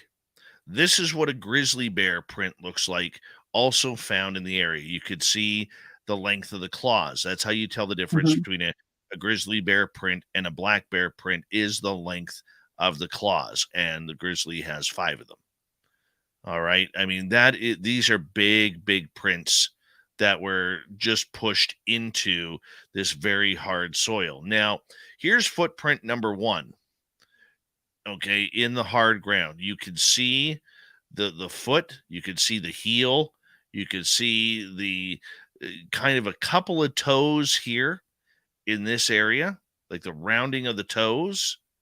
And this was about a 15 to 16 inch print that we saw. And the one thing, Duke, I want to bring you in here because we always talk about right feet. The two prints that we found were actually left feet. Yeah. They probably did that just to contradict you. You know how they are.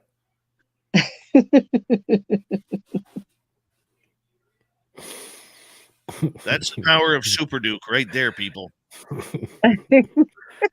Coming to you live from World Bigfoot Central Control Center headquarters in my dungeon. Here I am. Yeah, so this is one of the footprints that we found. And here's the second one. You can see Mark's foot is right beside it. You know, he's got some large ham hocks there. But we have a heel here, and we have the dermal ridge of the foot right here that leads onto these rocks, and the big toe area that is on the left here again. Once again, very solid, hard ground. We did look to see if this was a heel track from a boot because it kind of looks like it, but it definitely was not in that What's area. the depth on that print, Dave? About an inch and a half? Not even, no, maybe, I'm going to use a Canadian term here, maybe a centimeter. Okay, like we're talking tiny. I wouldn't have noticed it if everything wasn't padded down in that area. Yeah, I can see the outline on the one side of it. That's actually how I find tracks when I'm out in the field. And the best time to find tracks is either early in the morning or late in the evening when the sun is at an angle, because that's when it illuminates the side of the track like that. And you'll see one side or the other of the track.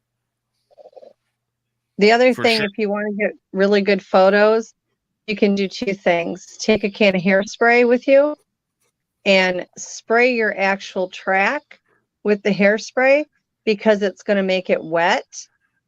And you're just going to spray inside the outline of the foot so that when you take your photo, it pops, but it doesn't change anything. It still shows the ridges. It shows everything in it, but it pops a little bit more.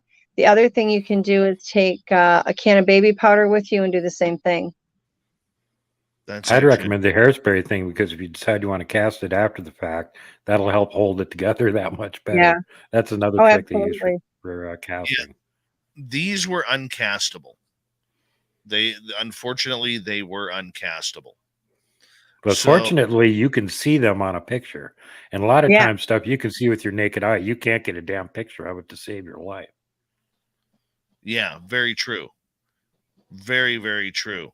So this is, once again, our area of where we are doing our investigation. I love this print, second print here, in regards to the, it was almost rising, it looks like it's rising out of the dirt, but it's very, very, just breaking the ground, and not very castable as well. So, hey, I mean, Duke, you're more into this than I am. These prints being 15, 16 inches on the creature that we saw that Robin believes was 10 to 12 feet tall. And it does make sense of the creature being there looking at the photos. Duke, what would be the footprint size of a 10 to 12 foot creature? Hard to know for sure, but from examples we've gotten where eyewitnesses have seen them and then found tracks to look at after the fact, it sounds like anything that size is going to be at least an 18-inch foot, between 18 and 22, possibly even bigger. That's massive. That is massive. We want to give a shout out in our chat room. Blaine Tyler is in our chat room right now. Yeah, Blaine. Yeah, he's hey, a Blaine. Great Sasquatch researcher as well. Blaine, we got to get you back on the show sometime soon. But yeah, I mean, it was just an incredible find. I didn't expect. Now, these prints were found in that area, Robin, that you had envisioned. That area right here. Like, One print was, right in the middle of the dirt, and the next print was a little bit behind it, about 15, 20 feet. They weren't right together. They may have been on the same path. I don't know if it's the same footprint or not, because they look completely different to me. But that's all part of the game, isn't it? Yeah. And the other thing is too, if it dips down at all behind where that little mound is, they will literally, I feel like there's a lot of them that come in that area for whatever reason, but if behind that little mound it dips down at all, they will actually get down on their bellies behind that, and they'll wait for prey to come in, and then they come out of that hole to nail it. And that could be why you kind of get a funky feeling when you walk over there, because they're using it to kind of, help when they're hunting. And that could be a lot. And that could be why you're seeing all the different kinds of footprints. But if it's low back there, they will hide back down there and wait for prey. But you have a lot of them that come into that area. I mean, a lot of them that come into that area. So I'm not surprised if you found just a ton of different size footprints in there. Well, there were a lot of moose tracks in there.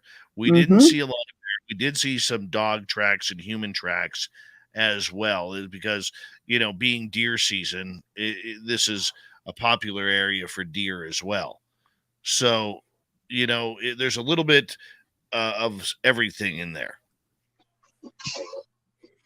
Yeah, kind of like going to Old Country Buffet. Same thing as my research area.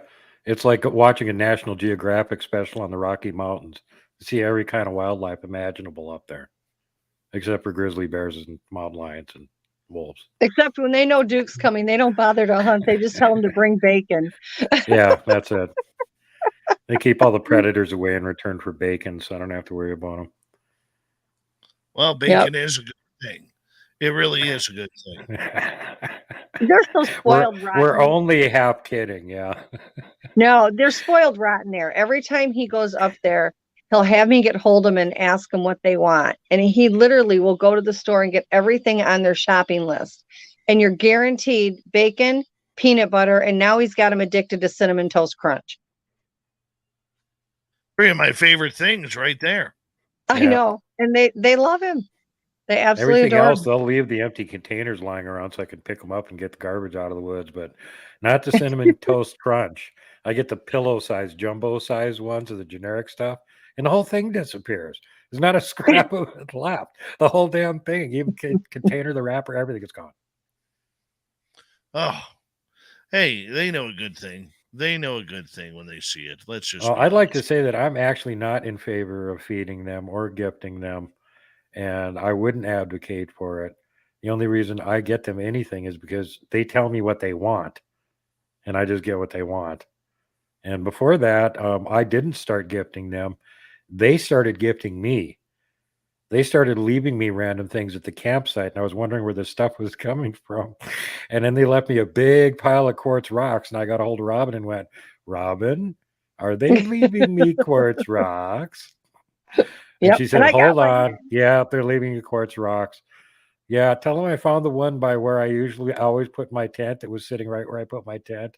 And the other one in the river where I always put my cooler, right where I always put my cooler.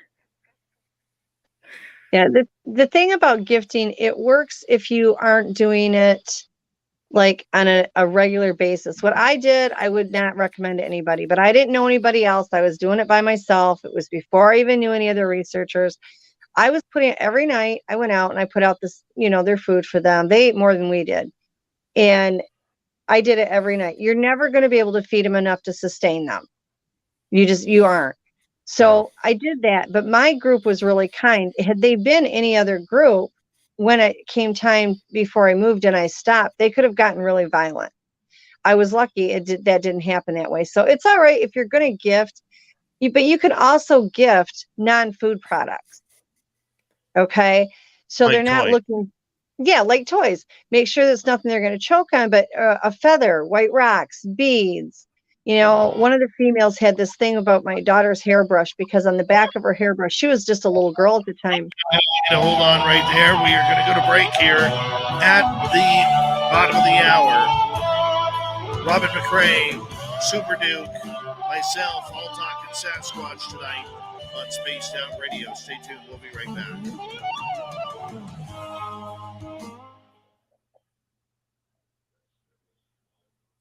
All right, we're clear.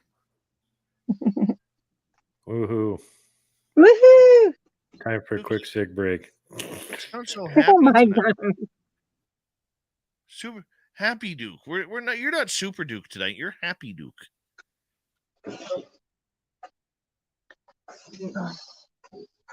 Happy Duke. I'm going to run for just a second, and then I will be back as well. I'm not doing a smoke break, but I'll be right back. No problem. A fantastic show so far. This is the way I thought it would be. Hope you're having fun as well.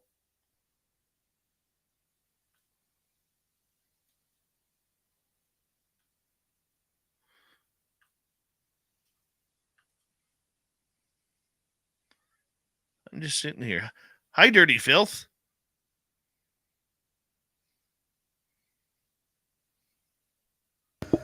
Hello, Dave.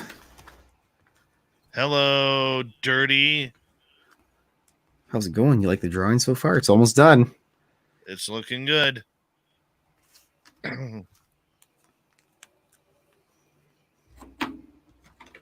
Great stories tonight. Fantastic stories tonight. Here, let's the public wants a close-up of what you're drawing tonight. The public. Hello, public. I hope the public is having fun. Looks like something in the desert.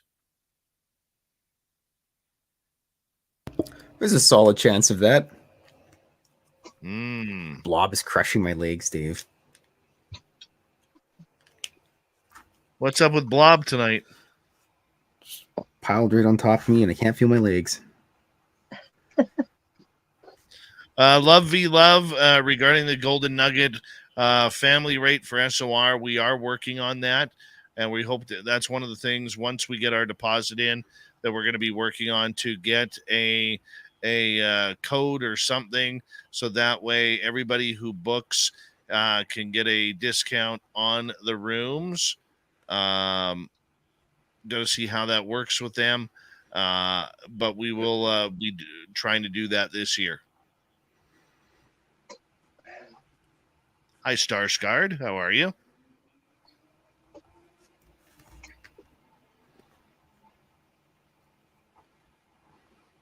Is that a meteorite there that's falling? Or cactus? That'd be a cactus. Definitely a cactus. Something else.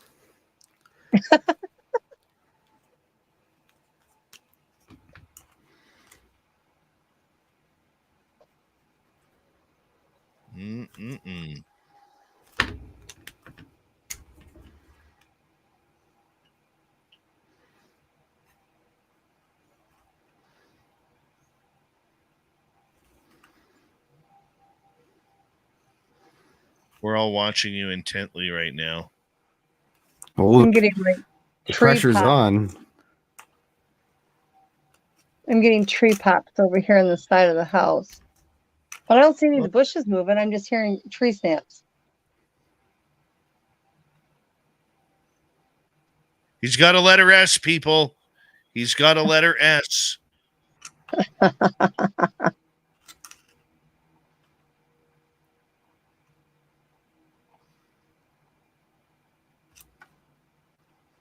And an O. It's gonna have Look at to that. have It an didn't R. even color. Didn't even color in the last little bit of the red there, but nobody noticed that once I edited secretly later on. Secret Whoop, hot mic. editing. That's called post-production. Yeah, there's none of that. Once it goes on the page, that's it forever. All mistakes are counted for. Gives it character.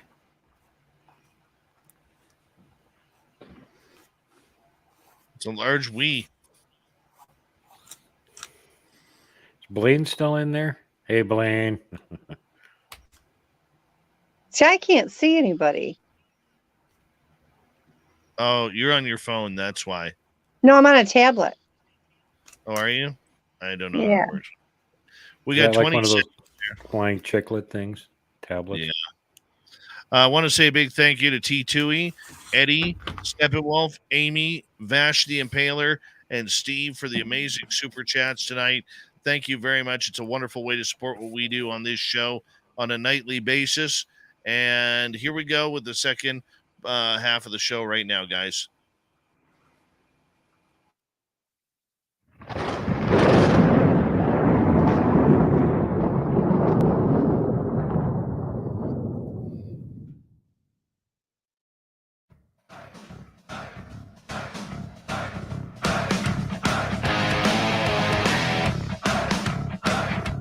We passed the halfway point of Spaced Out Radio tonight. Good to have you with us. My name is Dave Scott. Very much appreciate earning your listening ears. Want to remind you that if you missed portions of this show or others, check out our free archives at youtube.com/Spaced Out Radio. Do old Davey the favor, hit that subscribe button. Our website is spacedoutradio.com. We have a plethora of features for you. Rock out to Bumblefoot, read Shirky Poo's Newswire. Check out our swag as well. Follow us on Twitter at Spaced Out Radio, Instagram at Spaced Out Radio Show, and on TikTok at Spaced Out Radio. For the final time tonight, Robin McCray is with us. We got Super Duke as well, and he'll be back for the Cryptid Report later on as well as we talk Sasquatch tonight. Robin and Duke, thank you so much for being here tonight. Very much appreciate it. Yeah, definitely. You're very welcome. It's not a job, it's an adventure. It is. It's always fun. Well, it is something of an adventure when, people walk into the forest and all of a sudden they encounter something that they're just not used to. Whether it's a feeling of being watched, whether it's a smell, I've been asked a lot of questions over this about, did you smell the creature? In my Sasquatch sightings and encounters that I've had, I've never got the odor. What is the odor? Duke? I've been really near them a lot of times, accidentally punched one. So I've been really, really near them. And I've only ever smelled them twice. And one of them smelled like a combination of kind of a wet dog and an electrical fire. And that was one up just outside my ordinary research area. And another one that was over near to where I am right now on the Patty Canyon research area. He came up near the tent, and I'm pretty sure that was the Alpha that left a 21-inch track about 60 feet away from where I was camped. But he just reeked horribly. He smelled like an entire locker fridge full of meat that somebody had kicked the power cord out of about a month earlier. It was really bad, but it was early spring, and we were high up on the mountains. And at that time of the year, the only thing really that they've got to eat is deer. And that's kind of why they're there, because they can catch them coming down the mountain trying to get to the nice lush lawns of the humans living below for grazing, and they nab them on the way down. And then, well, there's no water to wash themselves off in. And, as you can imagine, when they eat something like that, they get a lot on themselves. So I would imagine it kind of builds up, and that adds to the stank. But that's just my hypothesis. Excellent. Guys, let's get to some audience questions here. We have a number that have built up. And this one comes from the Doug Shelby. And the Doug Shelby is asking for Robin, if you know of any Sasquatch kinfolk in the central Missouri area. Generally, what happens is when I talk to people, as I talk to them, any of the ones that are around them come forward. Do I know any specifically? I know some that have gone to Missouri. They don't normally live there, but they've gone there for various things. Some of my guys went there for almost 8 months, and they were there working on some things. So, I know some that have been there. I've talked to other people that have some around them that are in Missouri. But basically what I do is when I talk to somebody, I can pick up the energy off the Sasquatch in that area, and I can find them a little bit easier. What I can do before I leave is I'll give out my email, and then if anybody wants to contact me, I'm happy to do so. And then I can try to get a little bit more specific with the ones. But do I know of any that have been there? Yes. And yes, there are a lot in Missouri. There are a ton in Missouri. Let's move on to a new question. Kaysen is asking, Robin, as to your experience, when you get premonitions, is it like you go to 4D or 5D and look at them at the time from up above? Because in 5D, all space-time is now. I've done actually both, where I've looked, where I've gone up and I've looked down on things. Normally what happens is I'm just there. It's like I'm standing there in that moment and I'm watching everything happen. It's like I'm just standing there. Have I ever gone up from above and looked down at 100%? Yes. All right. I will move on to the next one. This one comes from a pair of questions from Donna here. Donna is asking, Robin, have you mind spoke with Sasquatch, the big 15-footer yet? I'm trying to remember which one she's talking about, because I've talked to a couple of them that were that size. If she can be more specific, I can tell you. But yes, I have talked to some that are that big. Well, let's go to the follow-up then, which is, have they come through? Yes, Donna, they have. What they do is they can go from flesh and blood into what I call spirit form in the blink of an eye, and they can literally walk through anything. Yes, and I've had witnesses with me that have seen them walk through as well.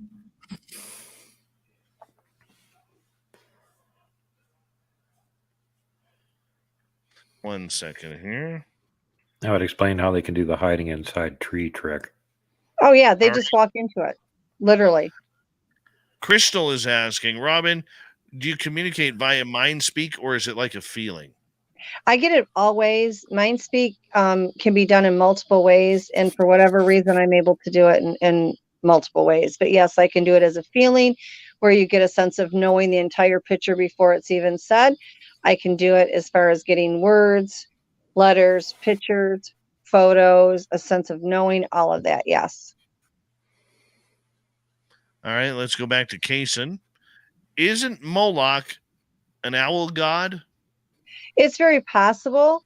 He did not say. He just said that he was with the Eagle clan, and that was the name that he gave me.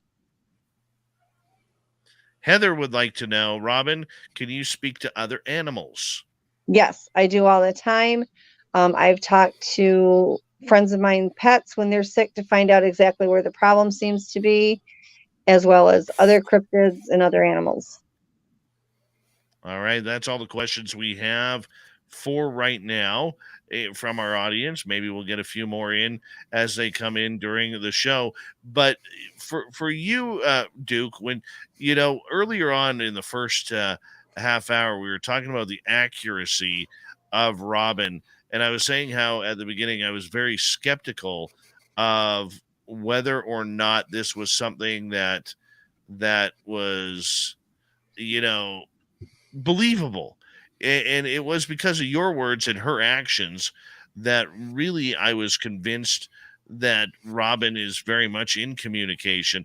I mean, how did you hook up with Robin and as a longtime Bigfoot researcher, really believe in her word? No. This goes back to the eminent Bigfoot researcher since the early 60s, Dr. Igor Burtsev, who, of course, representing the area over in the far east, all the way from eastern Siberia up to, well, all of Russia and areas surrounding it. And he's been with the whole team of scientific researchers there for years. Dr. Boris Porshnev and Dr. Dmitry Bayanov and all those guys. And so when I got down to getting ready for my 100th anniversary episode, I decided I wanted to get Igor on. And when I got Igor on, I got the triple threat. I got along with it, Robin McCray and Janice Carter, 50 Years of Bigfoot, all on the same show. So immediately hit it off with Robin and started talking to her. And then she started helping me with some of the stuff that was going on in my research area. So I got a chance to vet her abilities over and over and over again to see how accurate she was. And keeping in mind, I don't like the idea of woo, paranormal, any of that. I don't have any psychic powers. I tend to ignore it and like to believe it doesn't exist. So somebody's got to really show me something like quite a few times to get me to believe that they actually can do these things. And there's no doubt in my mind that Robin can actually do these things, because she's, you just can't be 100% right over and over and over and over and over and over and over again by accident. No, very true. Very true. I mean, how accurate has she been for you? 100%. Thank you. The only times that she's missed anything has been when it was just like some weird question that was basically unknowable, or they didn't want to tell her anything, or that kind of. Sometimes she just doesn't know. We saw some kind of cryptid when Eric Adventure Man was up here. We were in our hidden campsite, and he had decided to walk across down through the woods to where the road crossed the area, and then across the road down to where we usually camp next to the river and get some water. And it's about 10:30 at night, so it's nice and dark. And he comes peeling back up the hill as fast as he can, all freaked out. There's something down there, dude. There's something down there. So I'm like, whatever. Grab my super powered flashlight that's brighter than a car headlights and don't blind anything. And I go walking down there, and I'm shining the far side of the river while he's getting the water and stuff to keep him all safe and whatever. I'm going to blind it. There, I didn't see anything while I was there. He definitely saw something, because he was pretty shook up. And at this point, we were wondering what was going on with the local Sasquatch, because they weren't making their presence known really at all, other than a few wood knocks and some rock clacks. They were keeping very quiet. And so we made it back up to camp, and no other weird incidents or anything there. But when I got back, I contacted Robin and said, what the heck was that thing across the river? And this is one of those cases where even she didn't know what the heck it was. Yeah. It wasn't a Bigfoot. Yeah, I can get the energy signature, but there's a lot of cryptids that there's no name for them. The ETs are dropping them off right and left. The government's creating them right and left, so they don't all have names. So you can feel the different energy from them, but it doesn't mean you know the name of them. Yeah, it had a couple of huge baseball-sized eyes, whatever it was. Yeah. That was all Eric got to see. He thought maybe it was a moose or something. It was like, probably not. No. Damn moose. It's always the moose that cause the issues. Yep. All right. I got a couple more questions from the audience. This one coming from the UK. Tony D is asking, Robin, do the forest people call themselves a group name? They do, but it depends on the location. I mean, it really does. Whether or not, and Duke and I actually talked about this earlier. There's a lot of different subspecies. Like, you get in Florida and you have the swamp apes, and, some of the ones in Nebraska are Chitanga, and then there's Sukaloo, and, some of them don't want to be called Bigfoot. They take offense to that, where others don't care. So it really, I think it's more the location and the geographics of where they're at as to what they're going to call themselves. From my experience, that doesn't mean other people. Too. It seems to me like there's tribal languages. They don't all speak the same language across the continent. They don't. And it seems like the divisions that they made for themselves, like Sukaloo and Sasquatch, they have different tribal languages. Is there a big genetic difference? Probably not. See, Tonga, according to Robin's read on their energy, some of them are Bigfoot and something else. They're like hybrids of something else. And the skunk apes are like, what did you say? The drunken frat boys of the Bigfoot world? Yeah, they remind me of your frat boys you find at a fraternity. They're very uncivilized and out there. And, the Chitangas are intelligent, but they're just different than what you would find with the rest of the North American Sasquatch. That's not I don't mean that derogatory or in a bad way. I've been up there. I have interacted with them, and they were very kind. I didn't have a problem with them, but they're different. They're all different. The Sukaloo, that's another one that is a little bit different. Doesn't make them not what they are. Any more than we have Asian, Chinese, Mexican, whatever. It's just a location and variation from those locations. No, very true. Very true. There was a question from Blaine Tyler about Duke. What is there any Gugway seen in British Columbia? I haven't heard any reports of it specifically. From what I heard, a long time ago, the Sasquatch had a war with the Gugway and chased them out of the Rockies. So whether any of them re-infiltrated or not, the only place that I know of in the Rockies where there actually are sightings of them is in northeast Yellowstone, and other sightings are like hard. It's not like the people that see them are experts on Gugway and they go, that was a Gugway, not a Dogman or a Bigfoot. I mean, so it's kind of hard to tell. They don't know that much about it yet. That it's penetrated the psyche of the average person that might have an accidental sighting to know what they're seeing. I mean, they're lucky if they, figure out it might be something other than a bear. So. All right. So we don't have any here. Hopefully. I mean, until I get an ironclad sighting, I'm not going to put myself down to saying yes. I know the province next to you to the east and the northeast side of that one, yes, they have them. All right. Let's go to Shiro, who is asking, Robin, do they cloak themselves or disappear in portals? 100% yes. There's two different ways they do it. When they do a cloaking, to begin with, to do any of that, they raise their energy and they raise their vibration and then they bend the light. And that's how it's done.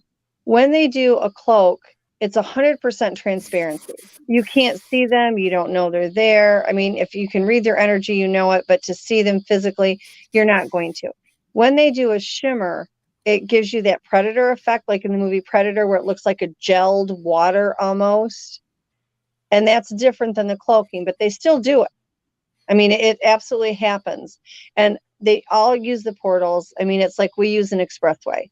They have anchored portals that are attached and cannot be moved. They have some that are not attached that are mobile.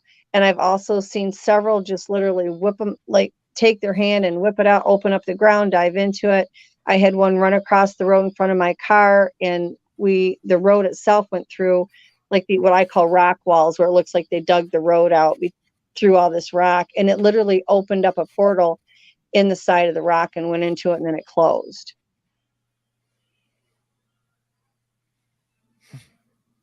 Just makes me shake my head. Well, keep in mind, they're not all super powerful, magical. There's some of them that really don't have any abilities. The only one that they all really possess is just mind speak, and then it's up to the individual groups if they learn anything else or not. I mean, they're born with the potential to do it, but if their clan doesn't believe in using the woo, they don't teach them. So they don't know it. And if you don't know it, you aren't going to use it. So what are you going to do with it? That's no different than humans, though. We're all born with potentials that we're not taught to utilize, or we'd be able to do all kinds of cool things. Yeah. So, I mean, the potential is there to do it, but you have to have it. They have to be born into a clan that allows it. I mean, they have laws just like we do. And some clan, it's like the Amish, you have Amish sectors that don't believe in electricity or anything of that nature. And then you have sectors of the Amish that will allow you a motor vehicle. You may not have electricity in your home, but you're allowed an automobile or electricity to use for your work. So it depends on the clan and what that particular clan allows. How big are clans usually? I had one that had 60 in it. I don't think that they're all that large. I mean, I have never really, I'm going to be honest, I've never really asked them. An average that I've noticed is anywhere from 15 to 30. Now, other people may find, that to be different, but that's, what I've noticed. But I had the one that I had that was coming through my yard all the time for probably 5 years. I counted 60 different individuals. I kept a notebook that had what I called them or what their name was that they called themselves and a description. And there were 60 different individuals. But I think that's large. I personally don't believe that they normally have that many. What about someone like Albert Ostman, though, where there was a family of 4? Would that family of 4 be its own clan or in a clan but living on its own? I think and Duke can answer this as well. I think there's a lot of them that go off on their own. I mean, we have people that go off grid all the time. that are just happier living off grid, being away from everybody else. They don't want to be part of a community. They don't want to be part of a city. They go off grid and they live their lives, and they're not any different. I mean, we have to remember these are a type of people. Yeah, they may all be part of a clan that just aren't together all the time. I mean, think of the Navajo, for example. They didn't have like villages and stuff. They all lived in their own little separate hogans out in the middle of nowhere, you know. And this is the same thing they're doing. And it could have a lot to do with the carrying capacity of the land that they're on. Because in some areas, there's plenty of food resources, and you can have a bunch of those giant eating machines all clustered together. And no one would be the wiser because they're not going to deplete the resources. And then there's other areas where maybe the land isn't so great, and they have to stay in like smaller family units, widely dispersed, in order to not, you know, wreck up the ecology. Well, and you have some that have been removed from the clan. Yep. Well, and then that's just a natural thing because they're going to grow. When they get to be older, they'll be teenagers. They'll get rammy. You know, some of them it's like, get out, go get your own mate. Time for you to leave. Yeah. Then there's the old ones that are, you know, you're taking care of the elders, and then the ancients, and so some of these groups can build up to large size over a long time period. Look at the ones in the area that I do most of my research in. You know, you said there's they've been quite up a there few for there. What, 300-400 years. Yeah. And then you have some that have gotten in trouble with the clan for whatever reason. And I've ran across several of these where they've been ostracized from the clan. And so they go off on their own, and they meet another one that might be by themselves, and they create their own unit. Yeah. The problem comes in when they're, you know, they're not thrown out of the clan because it's like, get out, go get on your own, make your own family thing. Rather, it's like, you can't follow rules, you're a troublemaker, get out. Yeah. Well, then what happens when they run into other troublemakers? Yeah. Then you got a gangbanger group of Bigfoot, like you've got down in the LBL and a couple other places that we know about. I get that. All right, we got 2 minutes left here before we have to go to break. At the top of the hour, Super Duke, you're going to continue with us for a shortened edition of the Cryptid Report tonight. But Robin, you know, for you, you know, knowing that we are getting closer, the temperatures are dropping, and we're getting closer to winter each and every day. And I know here the temperatures over the last couple of days have dropped by about, you know, 10, 12 degrees Celsius. You know, so how do we prepare, or what should we be looking for as we watch the temperature get a little colder as we enter into the forest? For them, they're good. They know how to make fire. They use the older lumber, older wood. It doesn't smoke. And they go underground. They go in caves, abandoned buildings, or whatever. They've got it covered. So, you know, I have just as much encounters in the winter in the snow as I do in the summer and the fall. You know, I don't think we really have to change anything that we're doing. If it's real bitter cold, you may see a little bit of it back off, but please don't anybody think that they're migrating and they're not there anymore. They just may be staying where it's warm, just like you stay in your house more than you do in the wintertime when you've got 3 feet of snow and it's below zero. I'd like to actually echo that and amplify on it with something that Swan Lake Bigfoot was talking about on his channel. Well, it's fall. They're up in Canada. It's starting to get cold. And as it goes into the colder months, the activity level tapers off. And when you get days where it's like below 10 below, they just don't even show up.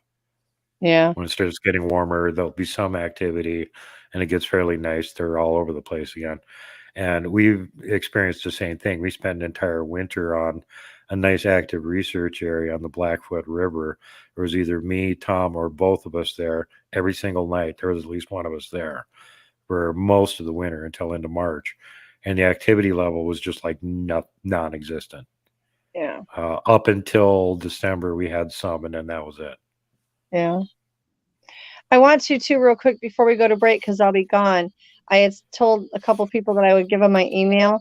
It's lowercase RLYNNE and then a period, FORESTPEOPLE @gmail.com. Perfect. Robin McCray, thank you for an awesome show. Thank Super you Duke, for having me. right after Swamp Dweller. Yep, we got a great hour 3 coming up, including Encrypted Dave 101 tonight on hour 3 of Spaced Out Radio. All right, we are clear. Okay. Quick question. Go Create Happy before you go. Do you know where they go through the portals and where they're originally from? They can go audience. anywhere they want to go in these portals. I mean, all they have to do is focus on where they want to go and it takes them. They can go anywhere they want. They can go through any dimension they want. If they want to go back up into space, they can get on ships and go. They don't need a portal for that. But they can go through any dimension, any plane, or any location that they want through a portal. I mean, Duke, do you want to add to that at all? Who, me? I don't know anything about portals. All I know is the ones that are stationary, stay away from them, and ones that float around randomly are incredibly dangerous. If you walk through them, God knows where you'll end up if you survive it. So, yeah, weird shimmery pools in the air and stuff, don't go in. Yeah, they focus where they want to go, and it gets them where they want to go. They've told me that multiple times. Yeah, again, this speaks to that some of them can do a lot of weird things and other ones just don't really have that much in the way of abilities. And I don't know if people think about this, but Bigfoot on the totem poles and stuff are always associated, just like any other animal has an attribute it's associated with. You know, coyotes their attribute is to be wily and tricky. And eagles, what their attribute and so on and so forth. And then they've got thunderbirds and they've got Bigfoot that they put on their totem poles. And the attribute associated with Bigfoot is honesty. Yep. Think about that for a second. Why would it be, out of all the different things you could have, giant size, super strength, awesome speed, anything else, but they're associated with honesty. Think about it now. Here's why. They all have mind speak. If you can read somebody else's mind, they can't lie to you. You know they're lying automatically. They won't even understand the concept of lying until they have communication with humans and go, wait, that isn't right. Yeah. You guys can lie to each other? What the hell's wrong with you idiots? Yeah. I'm going to take a break here for a second. Thanks, Robin. Yep, I'm going to pop off to that, everybody. Good night. That problem with that other being that was messing with our friends. Yeah. He got his head twisted off. Okay, good. Because I haven't talked to her tonight. I told her let me know and I would, get involved. Yeah, so a really bad cryptid bites the dust. That's a short version of that one. Sounds good. All right, everybody. Good night. Thanks for having me. Bye-bye.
All right. How we all doing, people? Wasn't Robin amazing?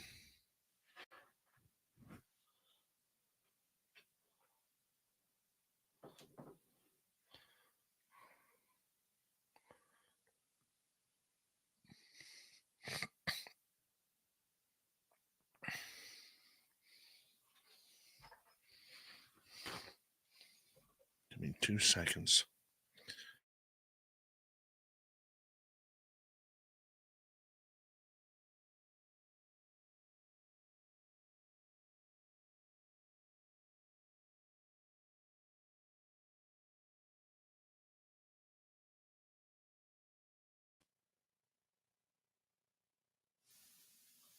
Sorry, I had to blow my nose.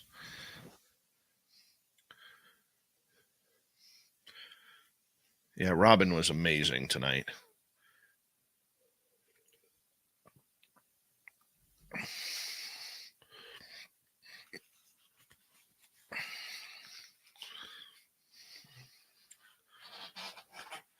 Robin is Robin, McCray, McCray.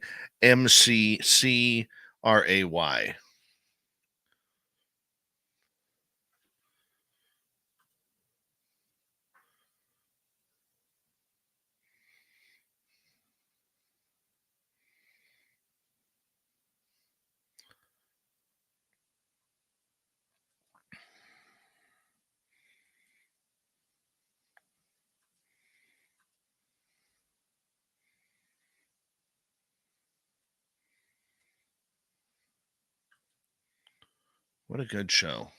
Very happy with this one. Very happy.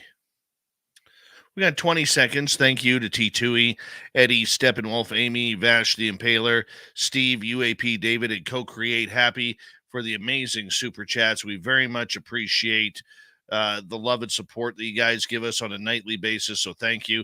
Hi, Greg from Bangkok. How are you, buddy? Nice to have you here. Here we go with hour 3.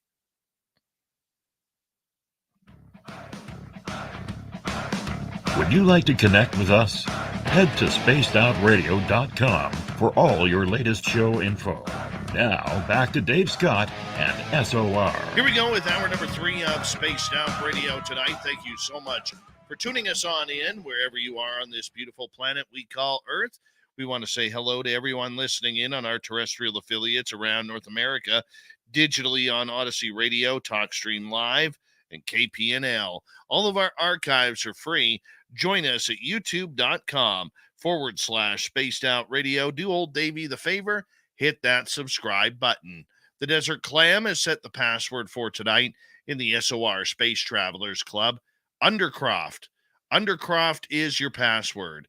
Use it wisely, Space Travelers, as the Clam sets the password each and every night right here on Spaced Out Radio. Our website is spacedoutradio.com. We have a plethora of features for you. Rock out to Bumblefoot, read Shirky Poo's Newswire, check out our swag as well. Follow us on Twitter at Spaced Out Radio, Instagram at Spaced Out Radio Show, and on TikTok at Spaced Out Radio. It is time once again to head to the swamp. Our resident swamp dweller takes us on another spooky journey. Hi, Spaced Out Radio listeners. This is Swamp Dweller. It's time for your nightly dose of spookiness on the show. If you have an interesting encounter or a spooky story that you would like to share, be sure to submit them in at swampdweller.net. You can also find our YouTube channel at youtube.com/swampdwellerreads. Now, let's chill out, relax, and together, let's enter the swamp. In the early summer of 2020, my girlfriend Kayla and I decided to go camping. We had only been going out for a few months at this point, and before I had met her, I was very enthusiastic about trying to complete a section of the Appalachian Trail hike. I never got much farther than acquiring a full backpack of gear and all the essentials, like a tent, cookware, etc. But I had everything we could need for camping for a day or two, so we got some steaks and some beers and walked out into the woods. I had chosen a place for us to hike. It wasn't too far from my parents' house where I had grown up, so we parked my car at their house and my dad drove us to the end of the dirt road about 10 miles away from home. So we wouldn't have to leave a car there overnight so that someone would know exactly where to find us if they needed to start a search in any case of emergency.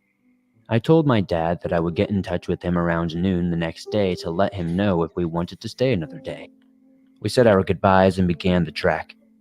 I chose this trail because it only went down about 3/4 of a mile and reached a beautiful stream with a dilapidated sawmill that made for a significant trail marker. Unfortunately, I had lost my phone somewhere along that trail between the old road and the sawmill, but I didn't realize it until we had set up the campsite already. When we reached the broken down sawmill, we straddled the stream to the left and kept it along, so we didn't get lost. This wasn't a popular camping site by any means. I wasn't honestly sure if I was even allowed to be there, but I was familiar with the area growing up there. My friends and I would swim that stream growing up all the time. We eventually reached a clearing right next to the stream and set up our tent on the sloping ground. Without realizing it, we got our fire going with a lighter, cracked some beers, and waited until we were hungry to begin cooking. Unfortunately, we hadn't prepared much for wasting time out there, so we eventually started cooking out of boredom. Oh, and we went back to search for my lost phone and found it. Spirits were still a little low from the combination of lethargy, sweating, bugs, and the search for the phone. And cooking didn't go well either, honestly. We ran out of beer very quickly, having not brought enough, but having our wits about us at night may have paid off. We were both freezing at night and had trouble sleeping in our slant. Our heads were ever so slightly lower than our feet, and looking back, I'm not sure why we didn't just spin around. We heard the usual sounds everyone would listen to when camping in the woods at night. It's almost like you have superhuman hearing when sleeping in the woods alone, or maybe just without a gun. I lay awake most of the night, half listening to sounds and half imagining them, I'd assume. Then, I was woken up by Kayla climbing over the top of me to get to the tent door. She had to use the bathroom. My phone said it was about 5 a.m., so Kayla left the tent and did her business, and I tossed a little before getting out of the sleeping bag to check the fire. Kayla and I met at the fire, which was almost just embers at this point, and I started stoking it with the firewood I had gathered the previous night. We decided to sit on a log that was our makeshift bench and huddle with a blanket for a while. As we silently watched the fire, I heard the first snap. A quiet but distinct snap of a twig off to our right, about 40 feet away behind some brush. My head shot over and stared in the direction for a good minute, but I was also convinced from hearing things all night that a twig snapping might not be something to worry about. We sat at the fire some more, but it was still virtually pitch black besides the 15-foot fiery luminescence from our camp. Some time had passed and I heard another branch snap, but this time it was off more to the front of us. This time I stood up and looked out because if it's in front of us, that means it's moving. Across the campfire was a very steep hill that spanned a reasonable distance, with a stream to our back. We were in the middle of a valley, and I scanned the side of the hill trying to see anything. I heard one more snap, and this time I told Kayla to get into the tent, close it, and grab my hunting knife. I think her getting up quickly might have spooked what was stalking us. Suddenly I could see, slowly creeping in the horizontal line about 40 to 50 yards up the hill, was some very bright and beady eyes with a long bushy tail. I immediately knew that this was a mountain lion. I wish I could have just run into another black bear. It would have been so much easier. I was terrified, but even more so, I was aggressively ready to defend this woman I dragged into the woods to have a mediocre time with. I yelled to Kayla, "Holy crap, it's a mountain lion!" I threw my arms up and began grunting as loud as possible. I picked up a hatchet I had brought to chop wood and began slamming it into our log, trying to look as terrifying and as large as possible. I may have even grabbed firewood still lit for protection in any case that it got closer. Ultimately, I was fortunate enough to watch the mountain lion retreat up the hill, probably pissed off that its cover was blown. Nevertheless, I stood there slamming my hatchet around and trotting the camp's perimeter for almost 2 hours until the sun was fully up. I thought we were safe, enough to start packing at least. We called my dad at 7 a.m., and thankfully he was already awake. He couldn't sleep at night because he just felt wrong. We stood there watching the forest until he picked us up at the end of the road. The adrenaline didn't wear off until I was back in my car ready to go home. And that's why we love the Swamp Dweller around here, bringing us some creepy spookiness from the forest around North America. Swamp Dweller is here every Monday through Friday night to kick off hour number 3. And you can go and listen to thousands of his stories for free by going to youtube.com/Swamp Dweller Reads. All right, let's get to Super Duke and the Cryptid Report, as we only got Duke till the bottom of the hour.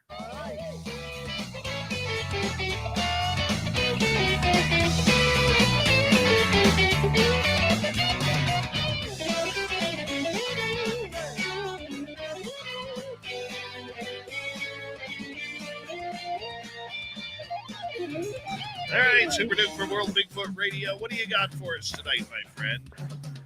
Well, first of all, question going around in the chat room. Everybody's saying, what do you call a group of Bigfoot? You know, you got your pod of whales, murder of crows. It's a bluster of Bigfoot. Bluster is the word. And Tracy in chat, shout out to her. She mentioned Jimmy Church's show earlier. If you guys missed it, go check it out. He just got back from Egypt and he got some really great pictures and video. And he's got to access some places people don't usually get to go to and got to film there. And he got to do a walk around on the Sphinx when there was basically nobody else except for him and his little group there. And he became the world's, probably one of the few ever world's Sphinx proctologists. And I don't know if it has to do with his love of aliens and anal probing, but he anal probed the Sphinx, Dave. I'm not kidding. If there's a secret compartment in the back of the Sphinx, which somebody else actually snuck in at one point and posted pirate video. You're not supposed to go in there. But he found the grate for it, moved it out of the way, shoved his camera in there, and got some video of it. So there you go. Jimmy Church is now a Sphinx proctologist. Very nice. Very nice. Very awesome stuff. Well, anyway, what I got tonight is I'm going to bring up something that a lot of us old farts saw it to death a million times when we were kids, but some of the younger people have probably never seen it. And it's about to be reissued again. Walmart's turning out a new updated, upgraded, better sound, better video, picture, blah, blah version of it. And so let's dive into it from the perspective of renowned Bigfoot author Lauren Coleman and take a journey to Boggy Creek. Something shocking happened in 1972.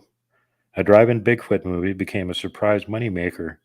The movie was The Legend of Boggy Creek, released in 1972 and out for the first time on DVD in 2002, upgraded version out now.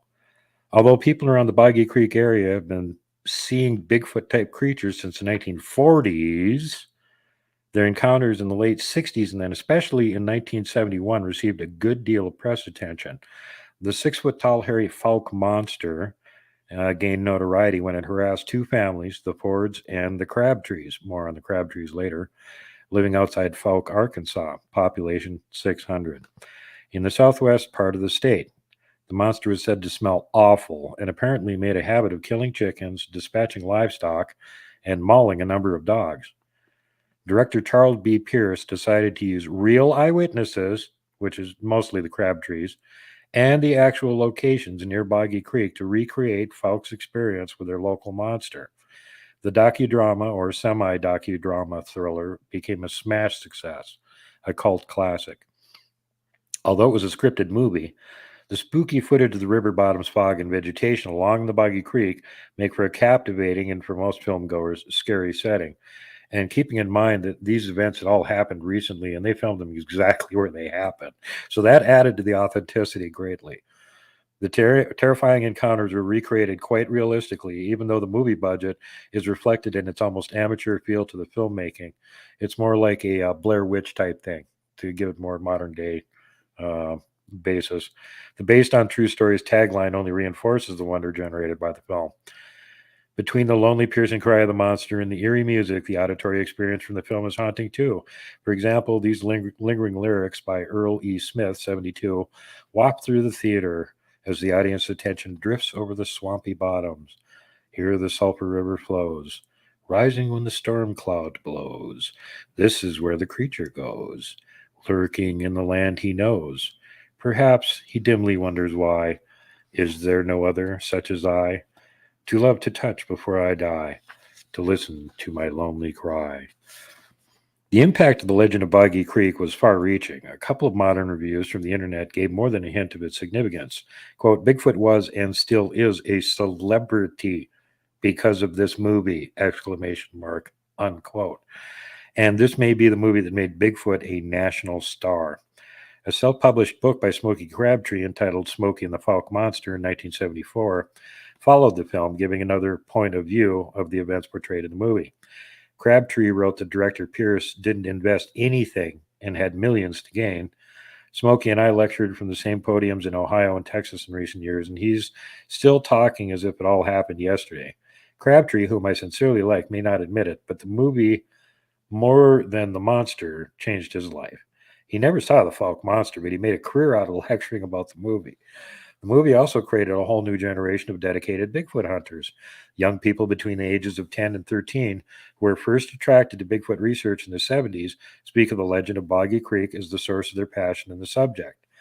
In his 1988 book, Big Footnotes, Daniel Perez wrote, quote, "My personal interest in monsters was first ignited at about the tender age of 10 by the movie The Legend of Boggy Creek. This was the trigger which led to casually serious to serious full-fledged involvement in the subject matter."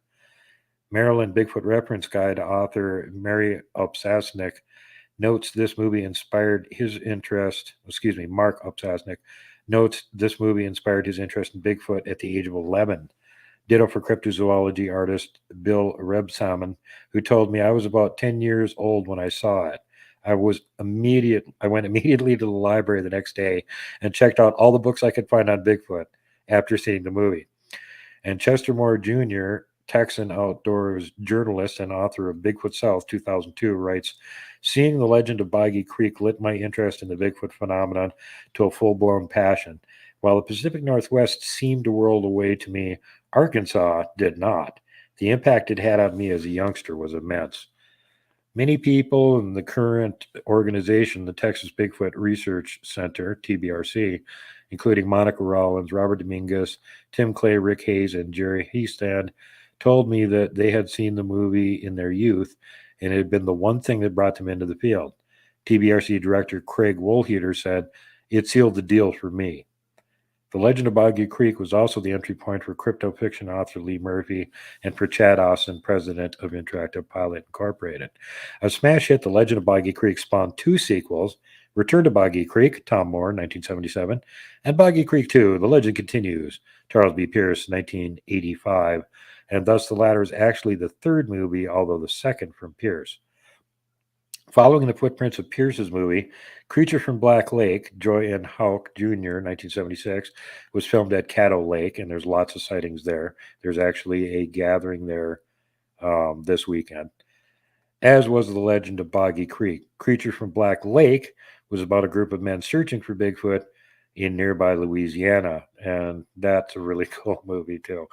Sasquatch, The Legend of Bigfoot, 1978, with great footage from the Three Sisters Wilderness in Oregon, was patterned after The Legend of Boggy Creek, mixing allegedly real-life incidents with scary scenes of Bigfoot attacking people. So now you know where all the Bigfoot B movies came from in the 60s and 70s.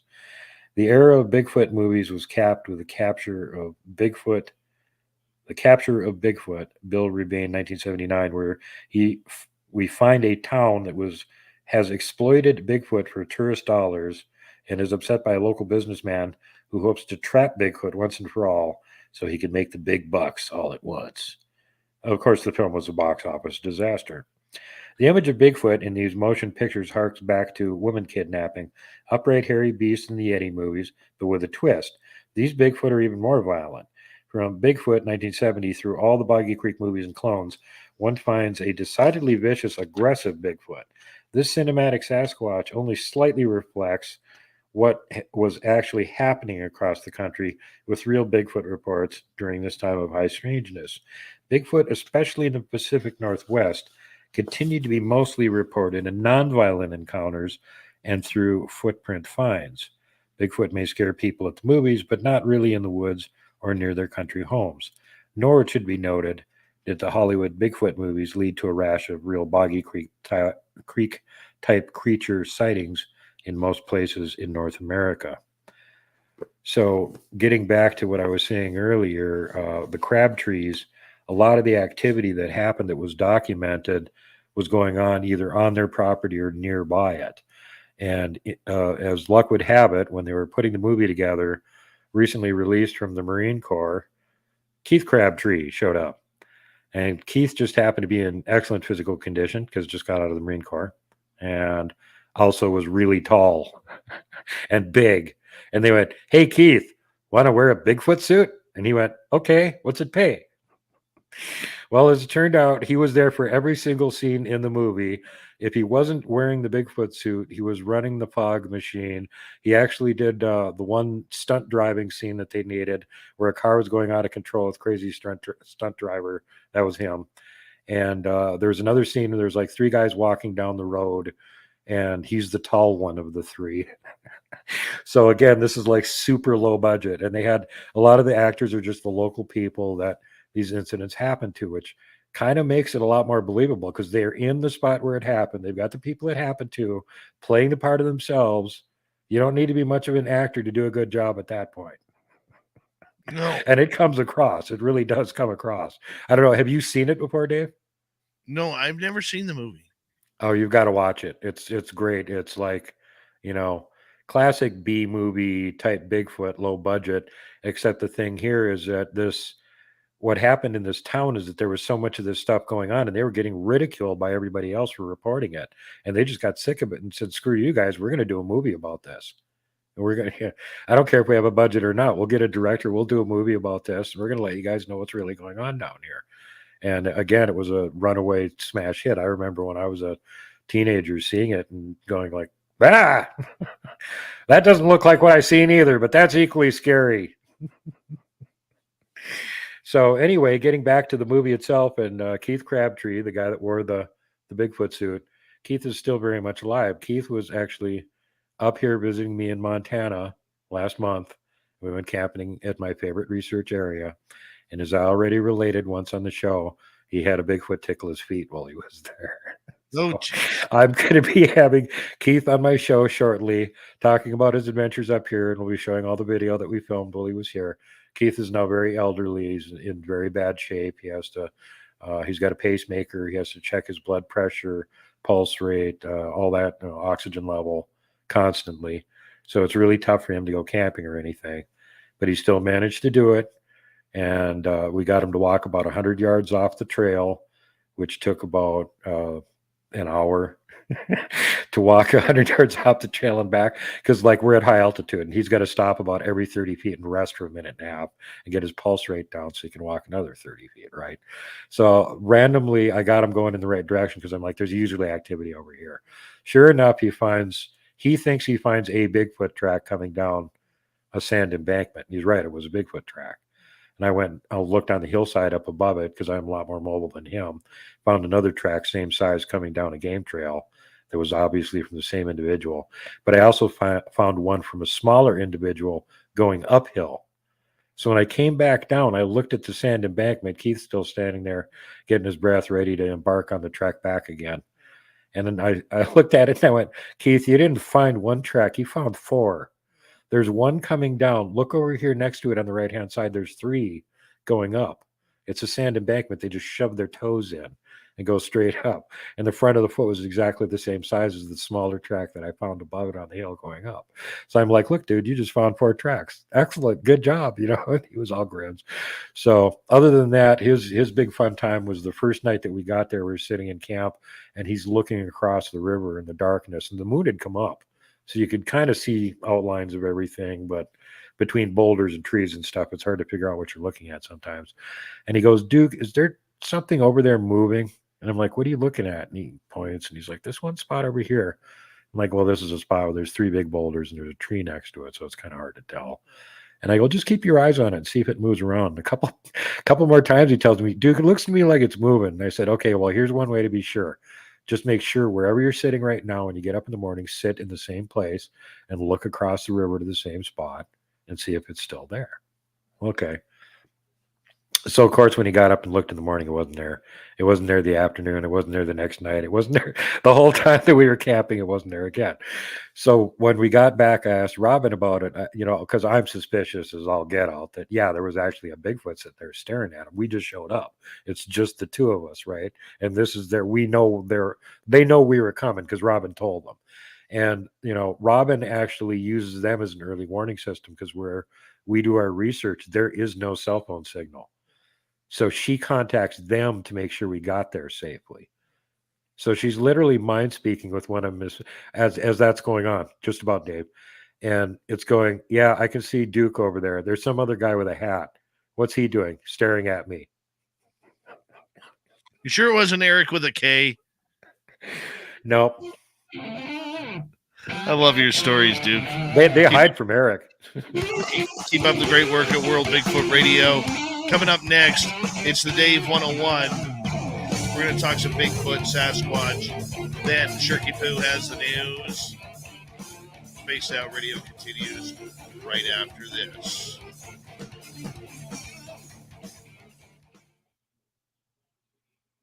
We're clear.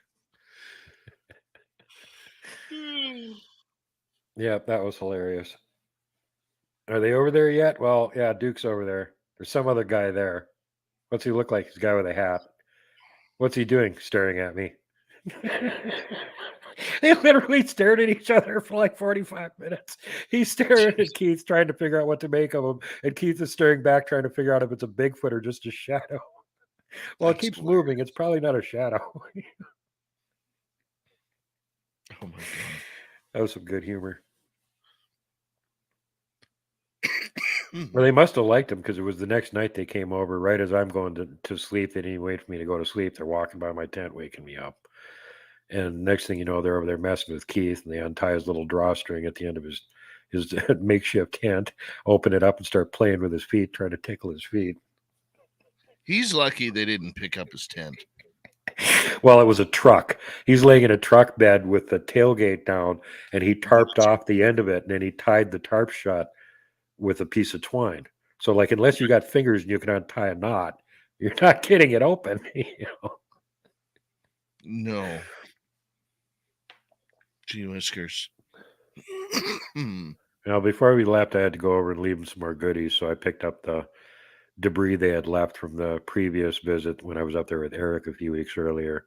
And we had like bags of apples and containers of peanut butter, and everything was still there. They left all the containers there, including the 2 jumbo-sized peanut butter containers, which when I brought them back, I showed one to Keith, and I went, "Hey, Keith, take a look at the inside of this peanut butter container. What's it look like to you?" And he goes, "There wasn't any deer that ate this. You can see the fingerprints." Like, yeah, 2 giant fingerprints scooped the peanut butter out. You can still see it on the inside of the container.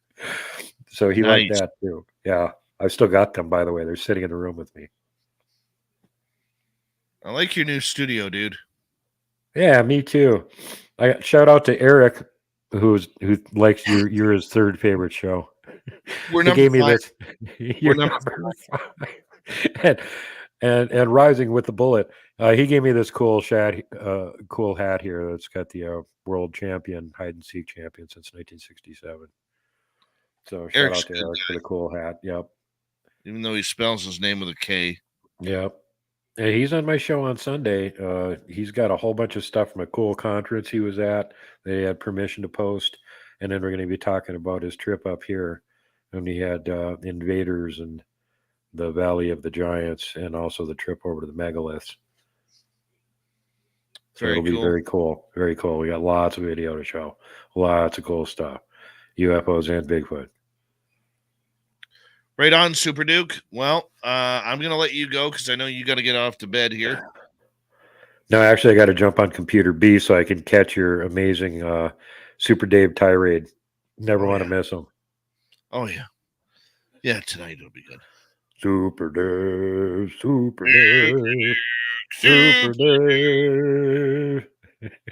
He's the super Dave you've ever seen. Super Dave. Oh, you're just bringing a tear to the old eye there, man. Bringing a tear to the eye. That's what you do. That's why you're part of my matrix. And there he goes. Just disappears. Super Duke. I did not see Stevie Greer on Kurt J. Mungle.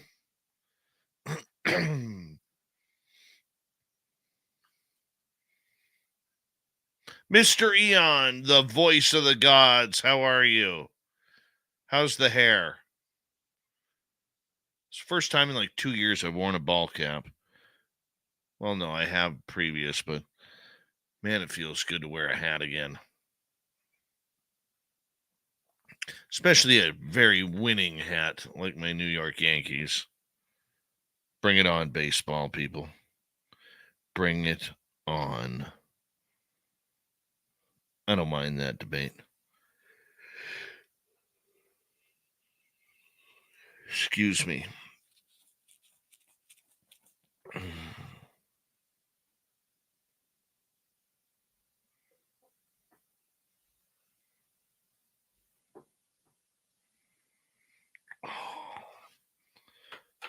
Eye has been bugging me all night.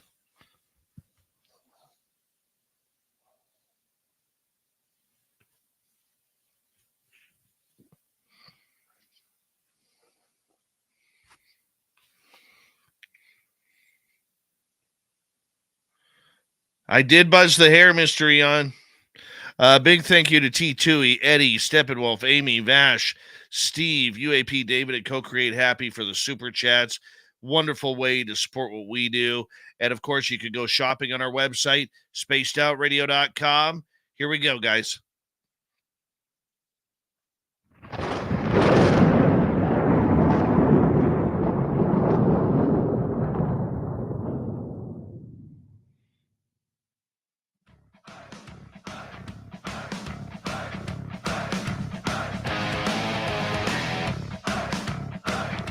We rounded third. We're heading for home tonight on Spaced Out Radio.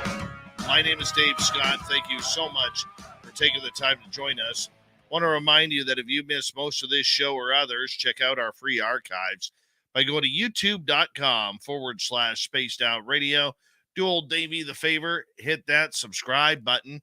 Our website is spacedoutradio.com. We have a plethora of features for you. Rock out to Bumblefoot, read Shirky Poo's Newswire. Check out our swag as well. Follow us on Twitter at Spaced Out Radio, Instagram at Spaced Out Radio Show, and on TikTok at Spaced Out Radio. It is time once again for me to give my opinion. Get my appetite for destruction ready, as it's Dave 101 time.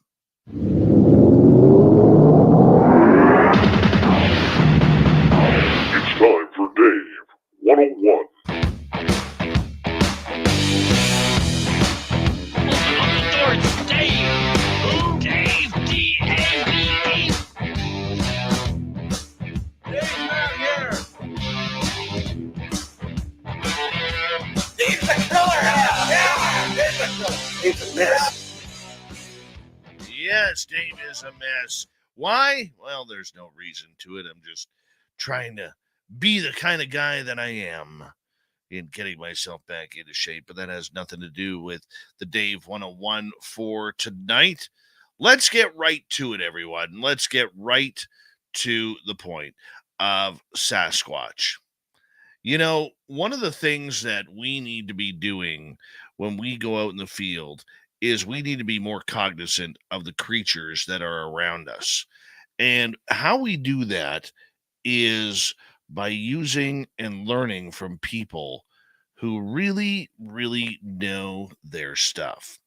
See, one thing about me is I'm not an outdoorsman. I'm not somebody who grew up hunting. All my food came from the supermarket, maybe much like yours. But there are very much dangerous spots anywhere in this world when you are out in the forests or the jungles. It's very fun going out looking for cryptids. I have a blast with it. It's a hobby because you never know what you are going to see. And for those who do believe in Bigfoot, even those who don't, it's very much an exhilaration that is very much hard to describe. When we saw the creature on Saturday night, it was a rush. We were all jumping for joy. We were all wondering, was it really what we saw? Really? Did we see a Sasquatch? Well, yes. Yes, we did. The skeptical part of us says we had to go back.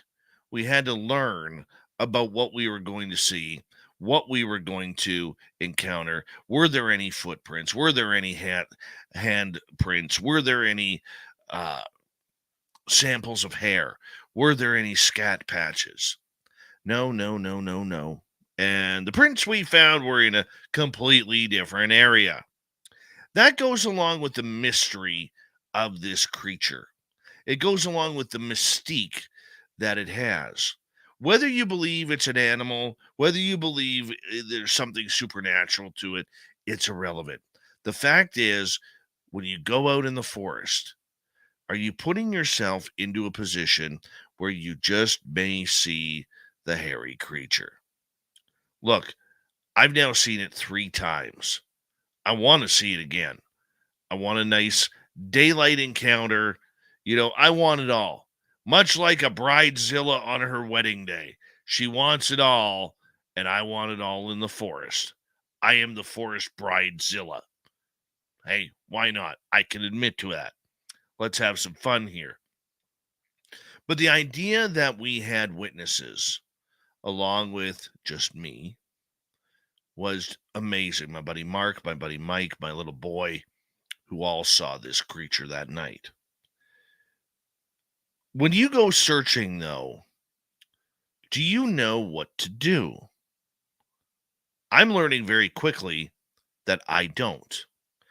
I just went and bought 2 new flashlights because, silly me, we're going out there at night. I don't even have a flashlight that lights things up. Maybe 10 feet and then nothing. Do you have safety gear? Do you have first aid? Band-aids, wraps, bandages, medical tape, scissors, nail clippers, whatever it may be. Are you prepared for anything? Because it could be extremely dangerous out there. And that's just the plantations and the trees. Do you know your area and what lives in it?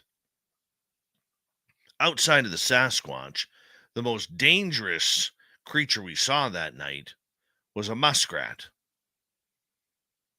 But we also know in that area there's grizzly bears, black bears, 1,500-pound moose, deer, elk, wolves. There's a wolf pack in the area. There's coyotes. There's mountain lions, bobcats, lynx, badgers, and of course, muskrats. And if you don't know how to react to those creatures or what you would do in case they came out, then you're putting yourself in a very dangerous spot. You see, wild animals don't like us in their territory. They're curious. They come up and say, "Hey, what are you doing here? Get off my lawn." It's exactly what it's like. Do you carry bear spray? Maybe a gun. Sasquatch, though, doesn't like guns. Personally, I feel that they can smell with their very high sense of smell that we assume that they have. I believe that they can smell gunpowder. And over time, they have learned that gunpowder equals danger. We all go in the forest. How do we know how to protect ourselves? Me, I'll be honest with you, first and foremost, I don't. And that's what scares me about going into the forest. What scares me is I don't have my firearms license. What scares me is, what do I do to protect my son in case something comes at us? Is my rifle big enough once I get a rifle? If I'm allowed by that time, but that's another political conversation for another political conversation day. For us, because we're unarmed, we have to do the bare essentials. We don't wander off from our vehicle that far. We never lock the doors. We always put the keys in the same place. And the good part about today's vehicles, you can leave your keys in the vehicle and the doors don't lock behind it. That is a beautiful thing. You have to be able to protect yourself. And if the feeling isn't right, if you feel that something is off, if the weird sensations are really making you question whether or not you should be in that area, please follow your instincts. Leave. Get the hell out of there. Because you don't know what is going on. You don't know what could be stalking you. You don't know if it's a sick animal that is going to attack you because you're an easy prey. Because when we enter their world, we're not the apex predator. They are. And they got us by the cojones if they want. You have to know your area. You have to know your exit. You need to know your safety. And you need to be able to be prepared. And the other thing, bring quality shoes. You have no idea how important a good pair of shoes are. So if you're heading into the forest, ladies, don't wear heels. Don't wear sandals or flip-flops. Men, don't wear flip-flops or Crocs or any type of untied running shoe or dress shoe. Wear something that you can use for all seasons. A hiking boot. The shoe should have tread in case you're climbing or going downhill. Okay? Use proper footwear. Now, like I said, I'm no expert of the forest. I'm just an experiencer. I'm not even a researcher. I don't take pictures because I always forget. But always have a camera with you. Always know the direction you are in. Learn west, north, east, and south. Very kind of important to know your direction. Know that the sun sets in the west and the moon rises from the east. These all sound like basic questions, but the one thing that the forest isn't is it's not forgiving. The forest will chew you up, spit you out, or even eat you before you even know it. Now, that isn't to scare you from going into the forest. It's about being protected. Because if you want to find Sasquatch, you don't need to go high up into the mountains. You don't need to walk over dangerous riverbeds. You don't need to go into certain areas that you're not comfortable with. All right? All you have to do is find an area, and all it takes is one little tidbit of information, whether it's somebody's sighting that you trust, whether it's your own, maybe you find a footprint like we did, and that's where you set up shop. Because eventually they will have to cross you and cross your path. It doesn't have to be difficult. As long as you are in an area where you are comfortable, you don't need to go trail hopping. You don't need to go walking for miles. Some people choose to because they want to get right away from civilization. Like Super Duke from World Bigfoot Radio when he heads up to his mountainous spot. Or Nate and Corey from Washington, Idaho Bigfoot Search when they go up into their mountains. When I go into my forest, I just know the place. Use your own intuition. Does it feel like there's something around? Does it feel like you're going to get action? Look on the ground. See what kind of predatory footprints are out there, or animal footprints. One of the most important things you can do is learn the animal footprints. The difference between a moose that is male and the moose that is female. The difference between the deer, male or female. the difference between a grizzly bear pad and a black bear pad. And if you see a cougar print, well, be on alert, because the cougar will always see you before you see it. And that's what we believe with Sasquatch too. The other thing is, try and be as routine as possible. Park your vehicle in the exact same spot. If you're not wearing cologne, don't wear cologne. If you wear cologne, wear it every time. Look like you're having fun. Sing some songs. Laugh a little. Intrigue them, because what we do know about Sasquatch is they seem to be very curious creatures. That's where the flashlights come in as it goes to night, so that we can look for eye shine. Look up in the trees, because Sasquatch may not just be on the ground. And looking up in the trees could also save you from a bear, or more importantly, a mountain lion attack. These are all the little things that you need to learn and take very, very serious umbrage with in case something happens. So be safe out in the forest. Enjoy it for what it's worth, because it is a lot of fun out there.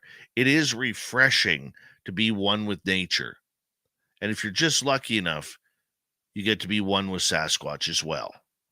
That is your Dave 101 for tonight. Let me know what you think. Leave a comment below. Question. Tell me what you think. When are you going next for Bigfoot? Let me know. Here's Sharky Poo's news. What time is it?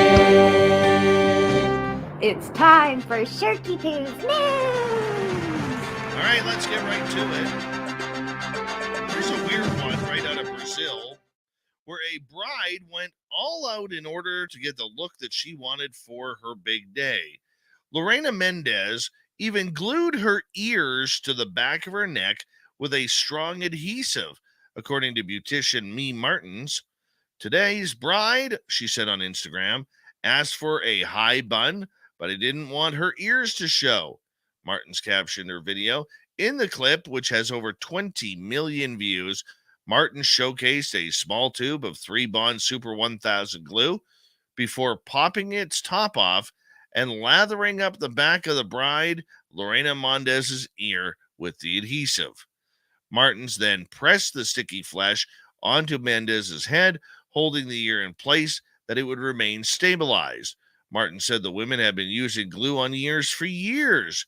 Reactions were mixed on social media, with some cheering the move and others saying, whoa, hey, that's way too much glue. Way too much. Either way, Bridezilla, do us a favor. It's not just your day. It's yours and your husband's day. And I know you want to look your best. You want to feel like a princess because you deserve it. And you will. But gluing your ears is not going to make a difference. Your husband is not marrying you because your ears stick out.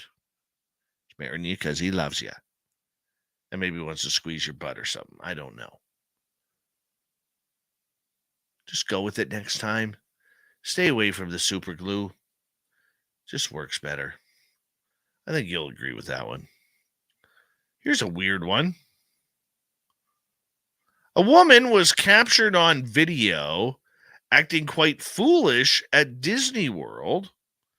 The woman in question can be seen pushing an actor dressed in full Chewbacca costume at Disney World before being led away by a staffer.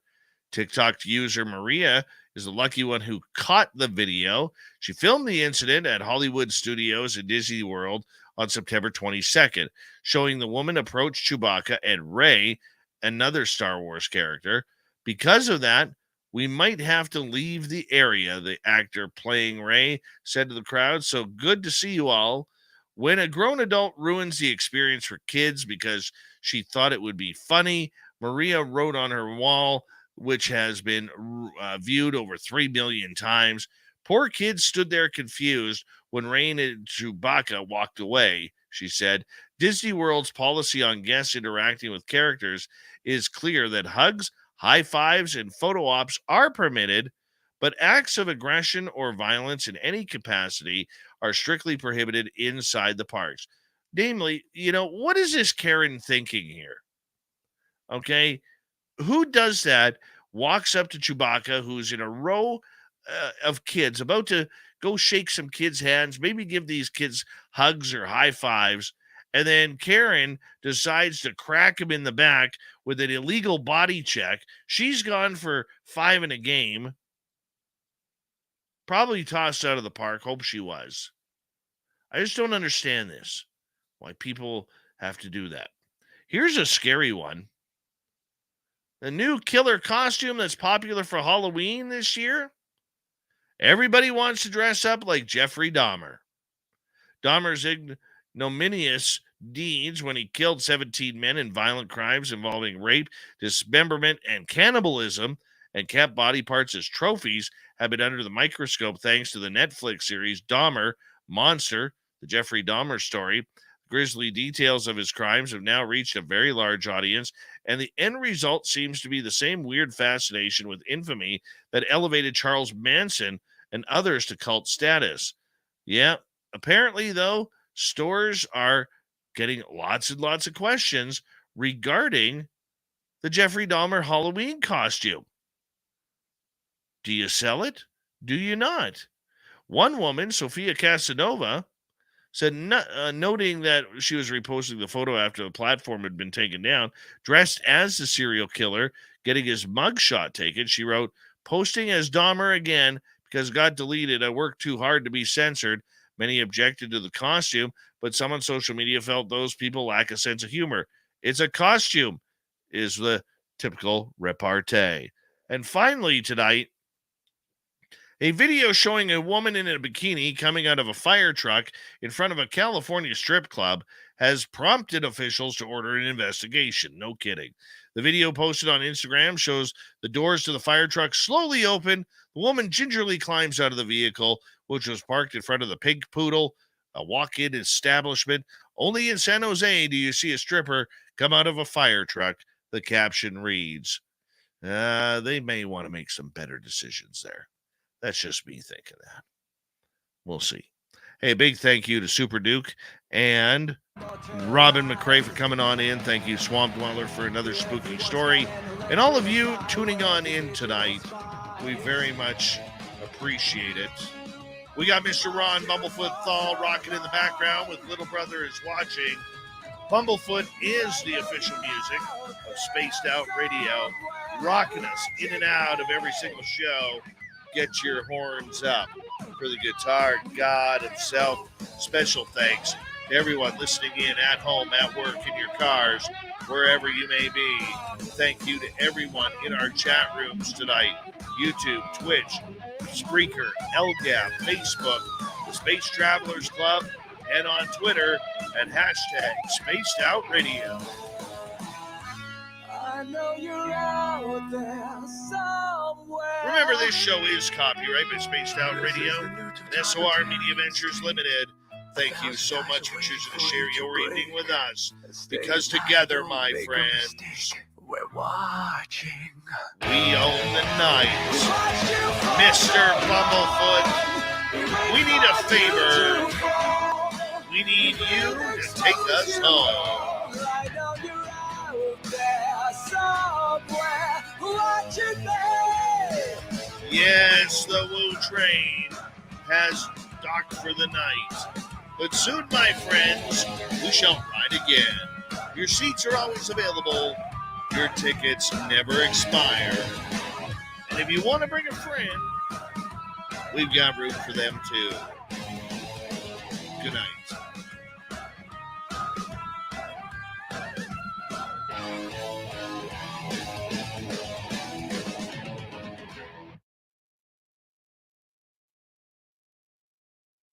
Woohoo! Morning, Dogface Simon.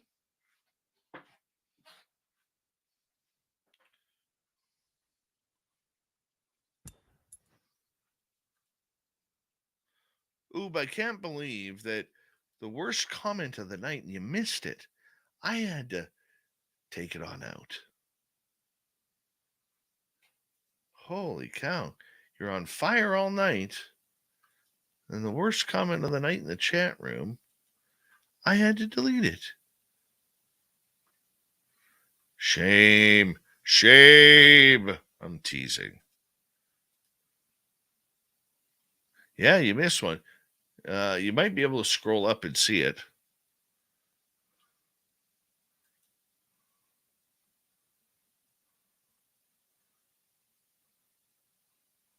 Shame.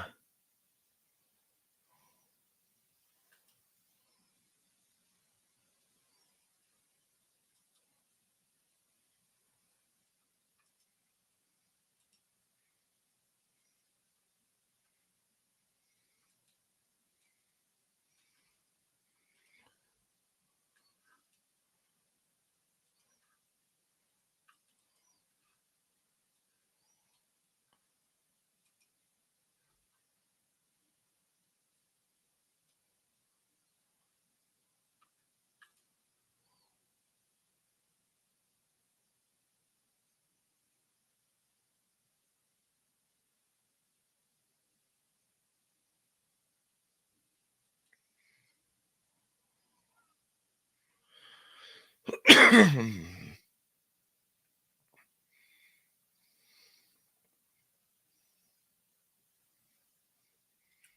right.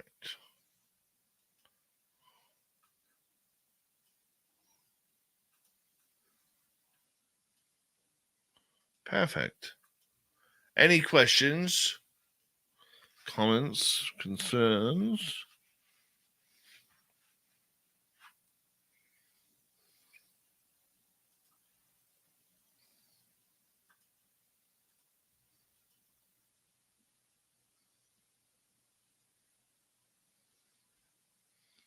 Oh, there we are. Copy. Paste. Who is the transfer still in the rotten offender? I don't know. Sweet Donnie Cho. Hi, Cliff Sy. How are you?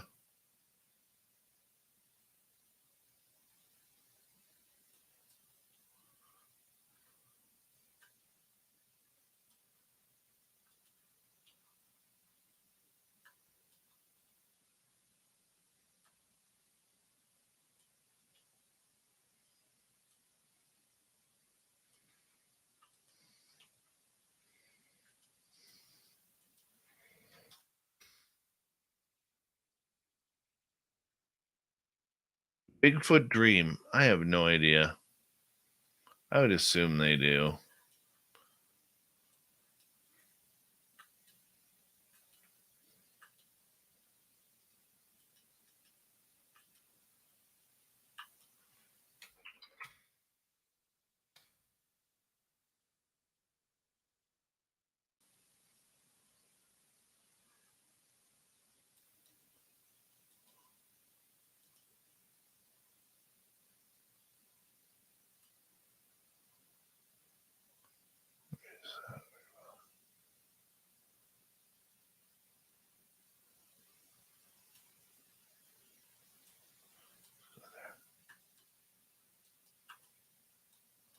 I worked out again this morning. It felt good.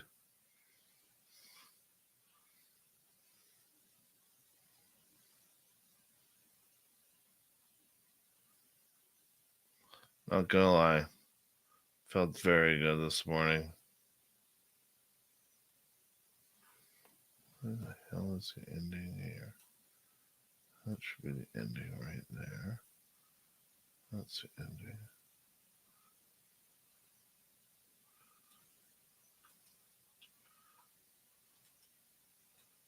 Right there.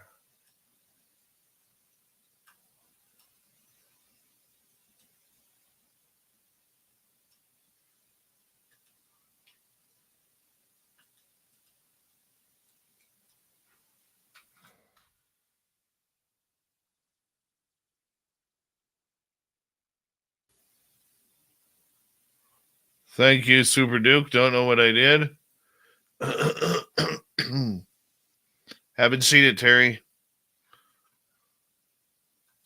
Haven't seen it.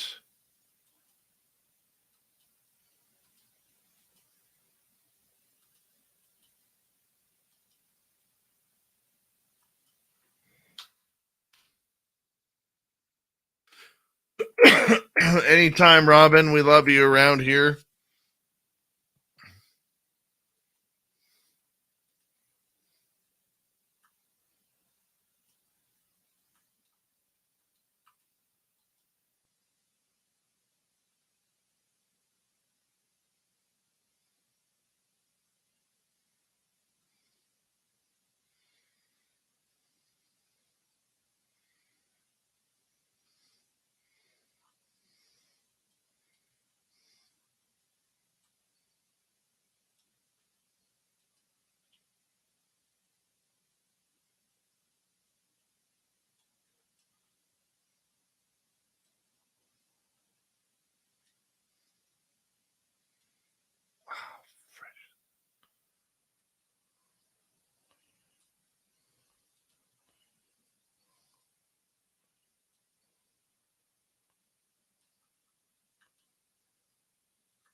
Oh, hot damn, I split that in half.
Thanks, Tracy.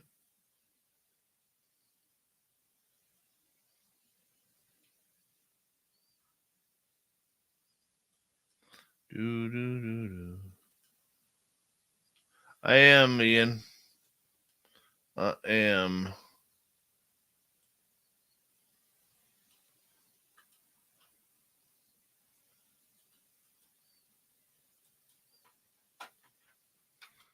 Making some big changes. I went and worked out today.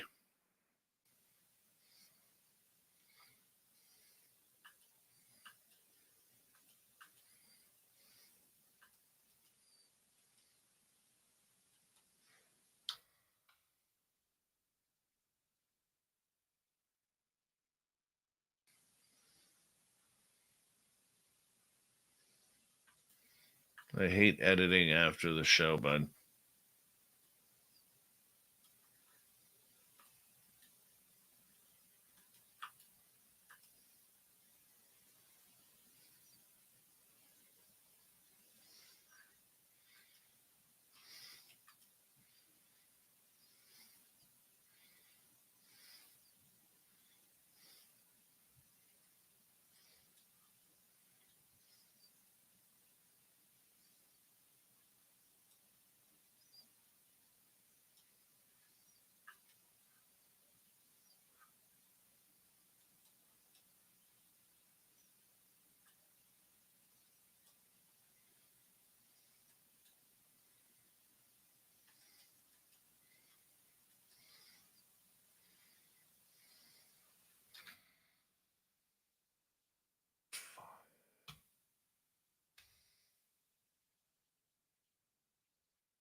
go.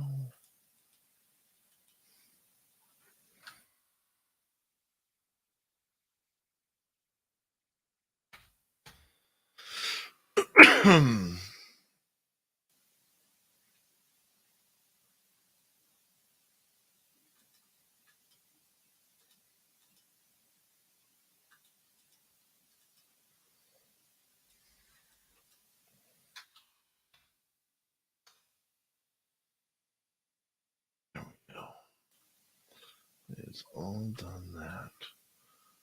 Now we can do this.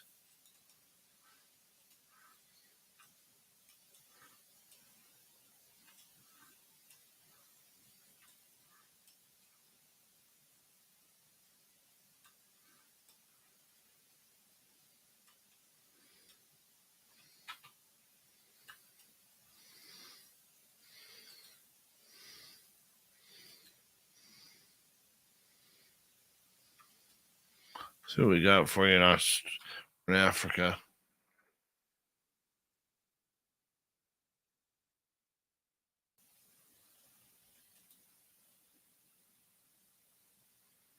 All right, we got oryx there.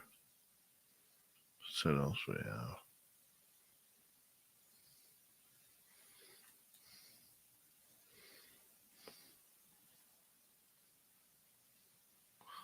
All right. Got that done. Got that done. That's boring. Nothing there.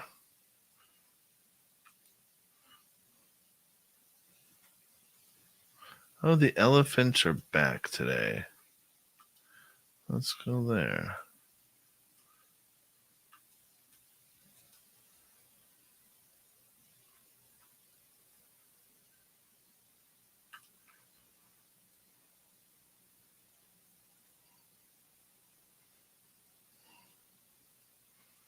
What are we doing? So what are we doing?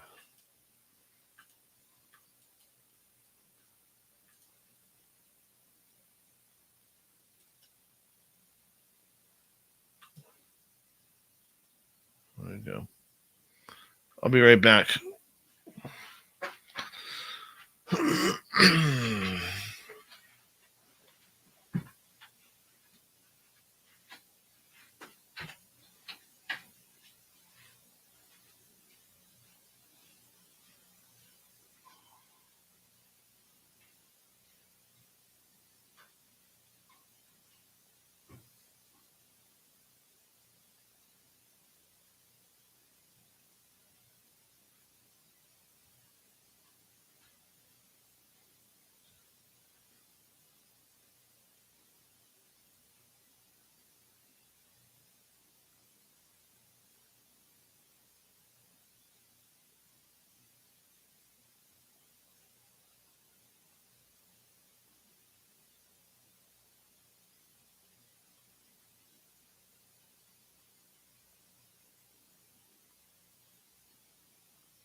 I am back.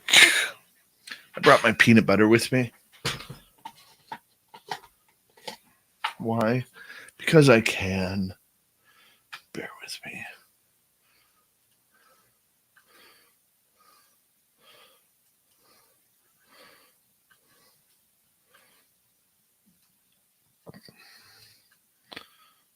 Oh, I forgot to create those. Hold on. Old Dave forgot a step earlier. No, don't do that.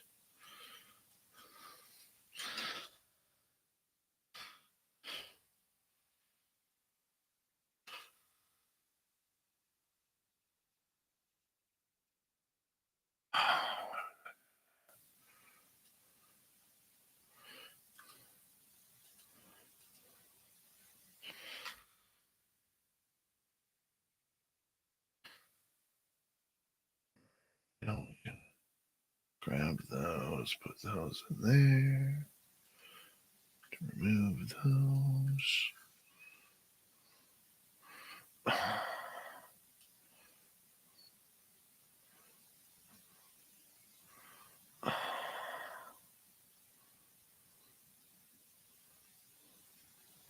What the Sam hell happened here?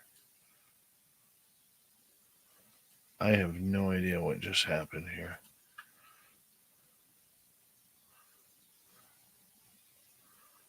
Why did these all change? Rename.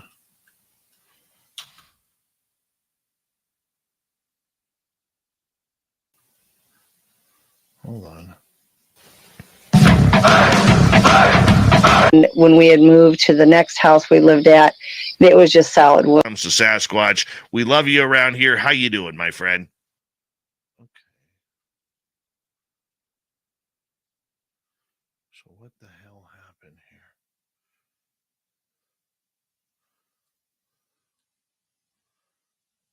Why did all these change? Where did the other ones go? You gotta be friggin' kidding me right now. Okay, so erase these.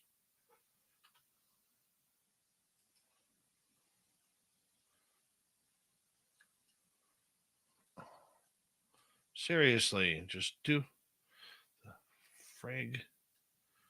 Okay, those go there.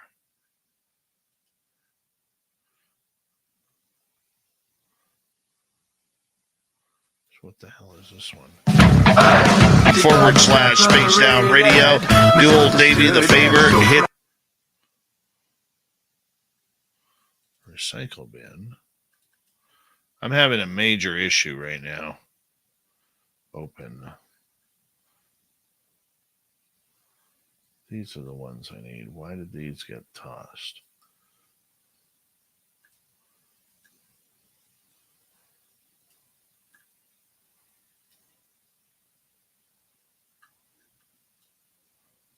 Place these files.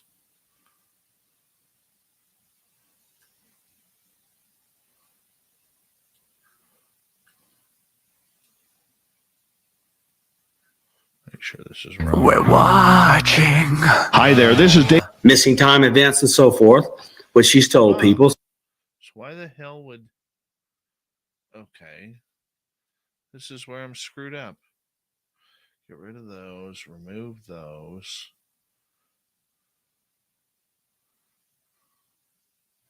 Oh, for frig's sakes. Oh, well. Let's just go like that. Oh, frustrating. That's okay. We got elephants.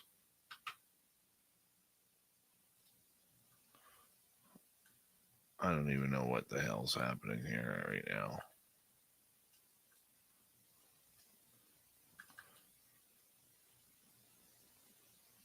That's empty.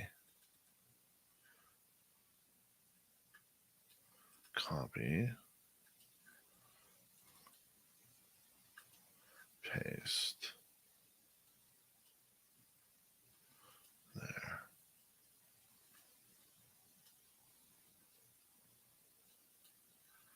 Oh well, they can play that.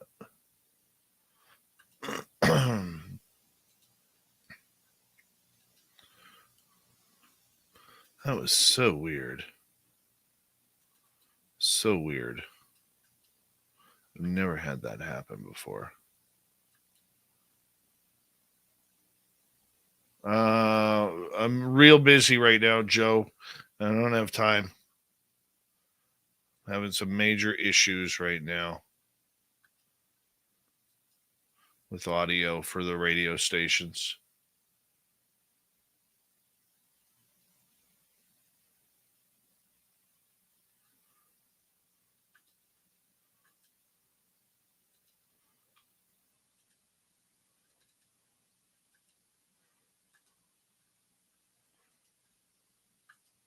They don't like it too bad. I just want some peanut butter.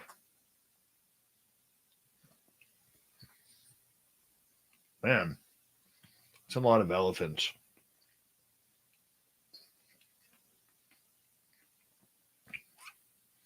Two days in a row.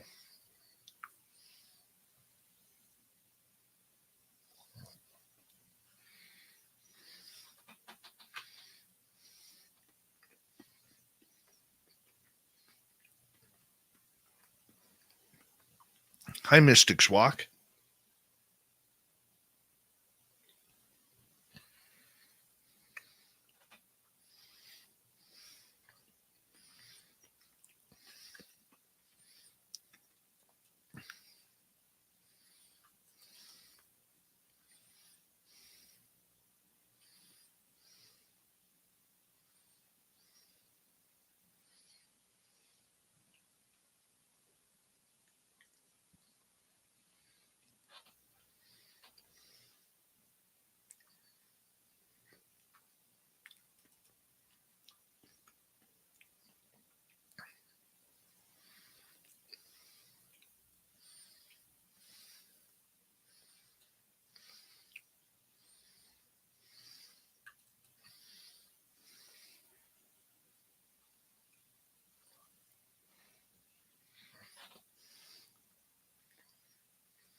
Let's see here.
That's done.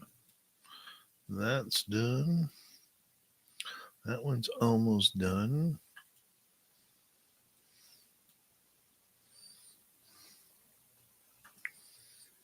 Close that up. All right, guys. Tomorrow night on the show, we end the week with Dr. Heather Lynn. And we're going to be talking a lot of woo tomorrow night. And we'll see where it goes. Be a fun night. And then, of course, you got the weekend crew coming on in a little bit on Saturday and Sunday, which is going to be a lot of fun as well. So we got one more day in the week. Let's make it a good one. And I want to say a big thank you to T2E, Eddie, Steppenwolf, Amy, Vash, Steve, UAP, David, Co-Create, and Donnie for the awesome super chats.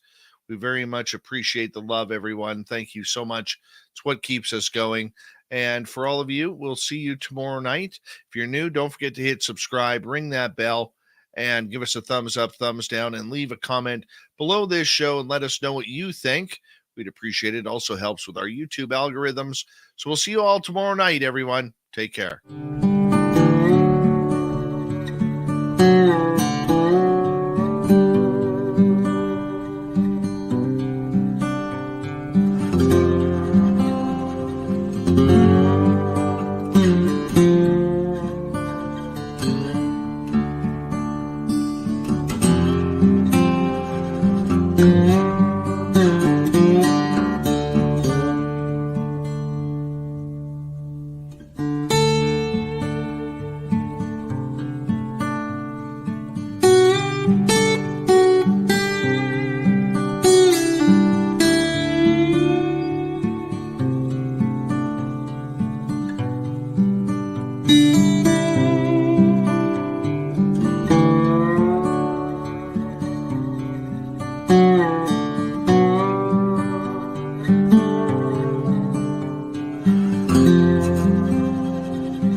Stay healthy, my friend. You too. You need bail money, give me a call. Always, Dad. Take care. You too.